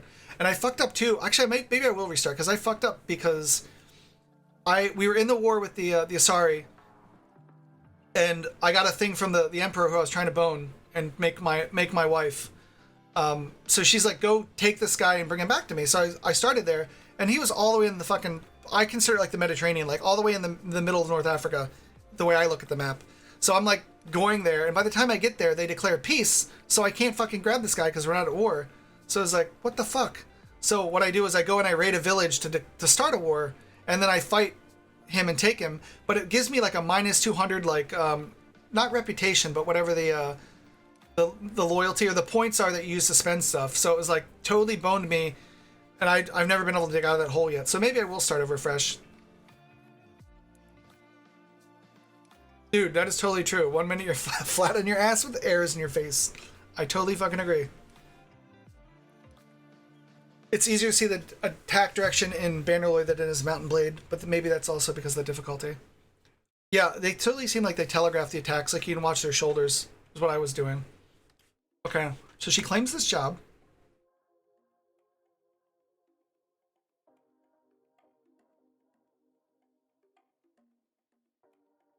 Claims the job.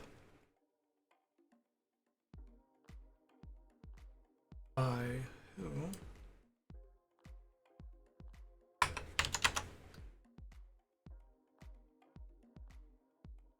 She gets the job. She sets go mining. She says the move is in progress. So we should see all the shit for the move stuff here. Starting job, going to 12.138. Is that. But that happens before we get into the actual the meat of the subject, right? Like, this is just the top level function. Walkable neighbors. Why the fuck are you gonna get walkable neighbors? Because you're doing this first. So the first thing you're doing is getting the walkable neighbors, which is totally... Oh, this is checking for fucking type 5, which is mountains. But no, that should still work, right? Because these are... Granite and mountains are both type 5, I think. I think I fixed that yesterday. Where's granite? Restaurant. Now we're gonna find granite. Where's granite? Where's Granny? Edge, granite. Granite is type 10. That's what the fucking problem is. Okay. Well, that's the fucking problem there, Chief. We do it. No, it's looking for... Highlight is type 5. that should be type 5. Okay, so that's why it's looking for type 5. Okay. Okay, so it's... Is it doing that by...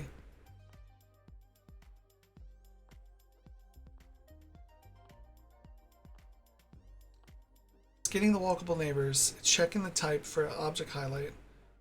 Is it doing that?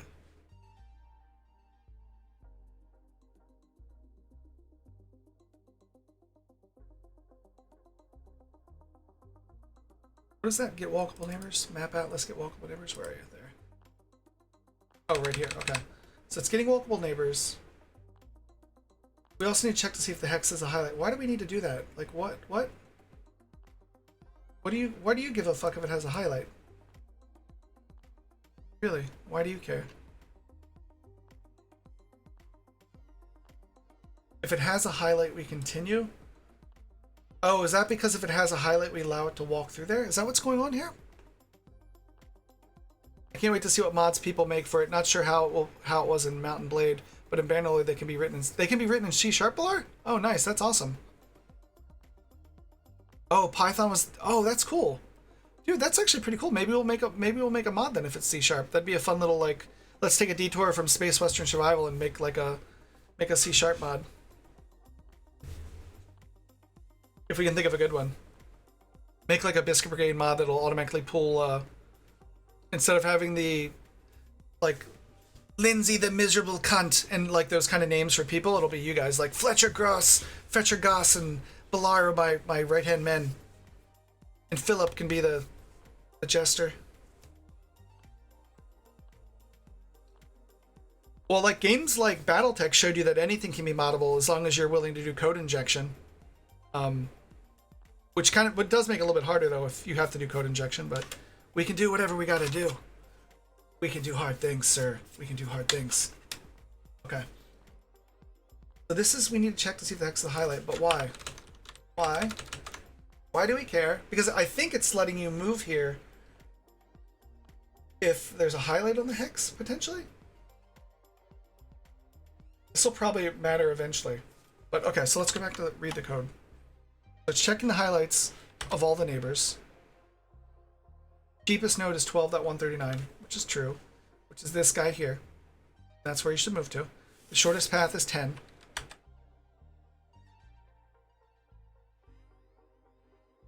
Moving to destination is true.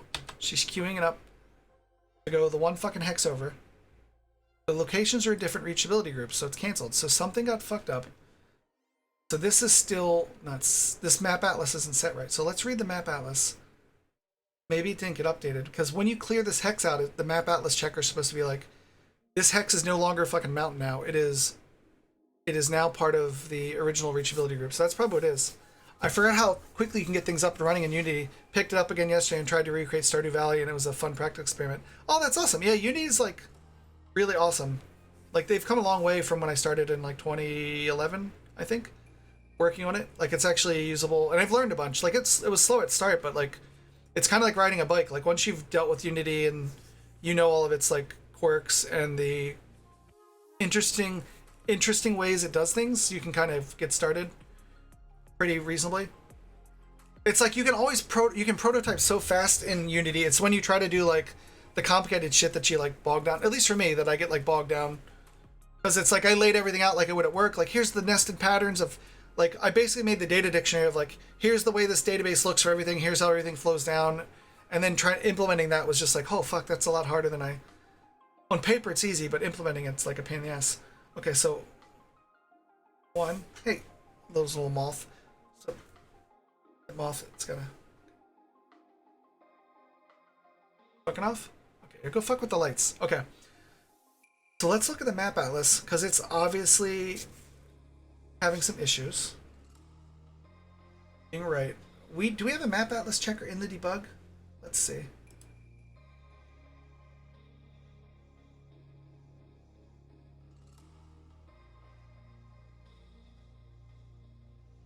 Rebuild map atlas. So let's rebuild the map atlas and see if that makes it better. Boop.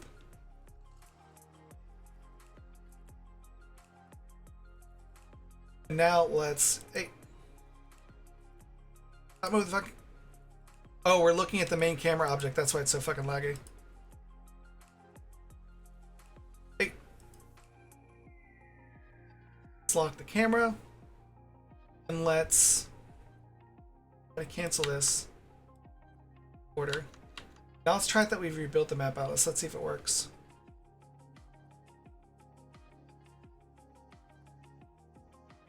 Okay. Cancel it.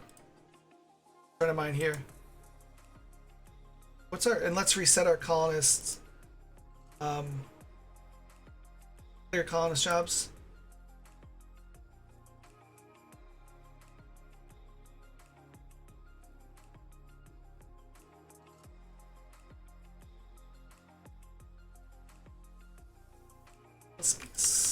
I just want to see if we can find a way to get this kosher again. The job should disappear, right?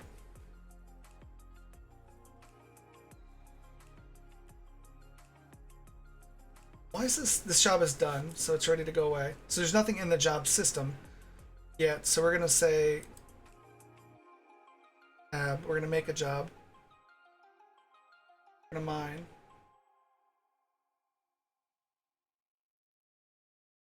Oh, I already did mine. Okay, so it made the job there. It says she has the job to do. She's just got a case of the Mondays. She's just like, no, I'm a little tired. Oh, is it not actually able to pathfind? Because it still said the job move location is 999. Let's close out of here and see what we get. Yeah, I have a feeling I'm about to encounter that for the world creation. At the moment, though, making good progress on the tool targeting systems. Dude, that's awesome. Good for you, Fletcher. Like, really cool. Trying to use gizmos a lot more this time around and also get a couple of tools, ideas to make dev easier. Yeah, that was the thing. Like, making dev stuff was something I started working on. Yeah, I use gizmo code for, like, showing the nodes, but the gizmos don't work outside. Like, I wanted to show, like, well, I'm going to eventually show just like rim. Okay, fucking stop. Stop. Die, please. Die. Come on. While we're young. Bueller. Get off that object. Yeah, gizmos are super helpful. Okay, there we go. Crikey, Danger Mouse. Let the pack to collapse. Stop running that. So that's weird. That I'm curious why she didn't ever get that job set, even when we reset everything. Yeah, gizmos are super helpful, but you can only use them in the editor, but at least they'll help you when you're debugging. Like when I can visualize stuff, I can do a lot better job at making sure it works, which is nice. Okay, let's see what we had here now that we've collapsed everything. Reachability node was 0. So let's check the code when we update the map atlas. Nope, don't mean to do that. Let's check the code from when we update the map atlas and see what we've got accomplished.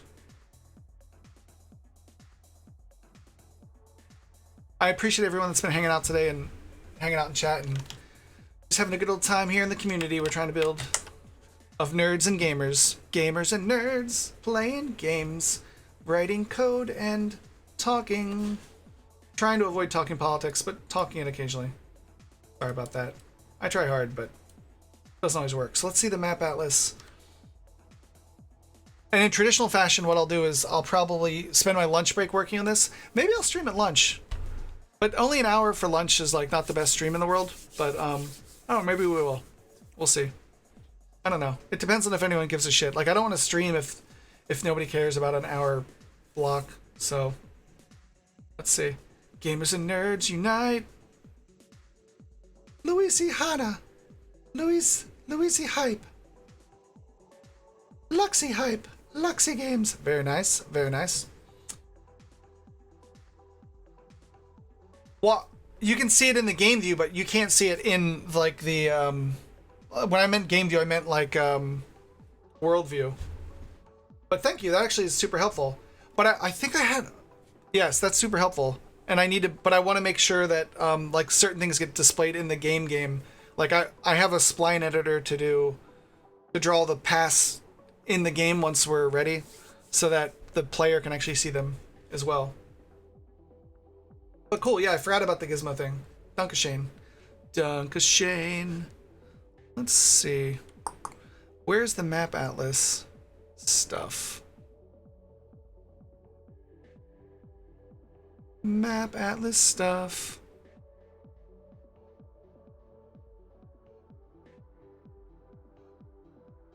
Where are we?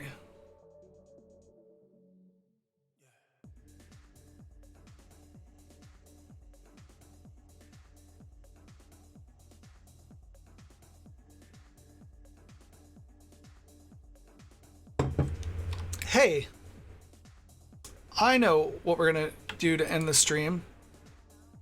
We're gonna go and we're gonna fucking, because my day is almost done for now. I might do a lunch stream, we'll see. If anyone wants a lunch stream, eventually I do it. Yeah, like it would be nice to include those instead of having to write code for them. But I appreciate everyone, the new follows, the new hangouts. We're here every day. My name's Bill, Will. People call me Biscuit. It's a long story. I write code, I play games. I'm going to try some Bannerlord soon, but we're working on a game that is going to be awesome, I hope. Hopefully we can get a community around it and get builds out to you guys soon to play on itch.io. Get some feedback. I want it to be like a RimWorld clone. No, RimWorld and Dwarf Fortress, like the depth of Dwarf Fortress, the UI of RimWorld, the ability to do Z levels, throw in some like some Firefly stuff. I'm super excited about it.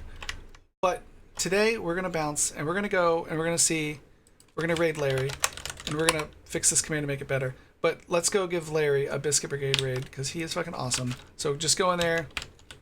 We're gonna spam him with a Biscuit Brigade raid, and I will see you guys tomorrow. Thank you so much for hanging out. Bye bye.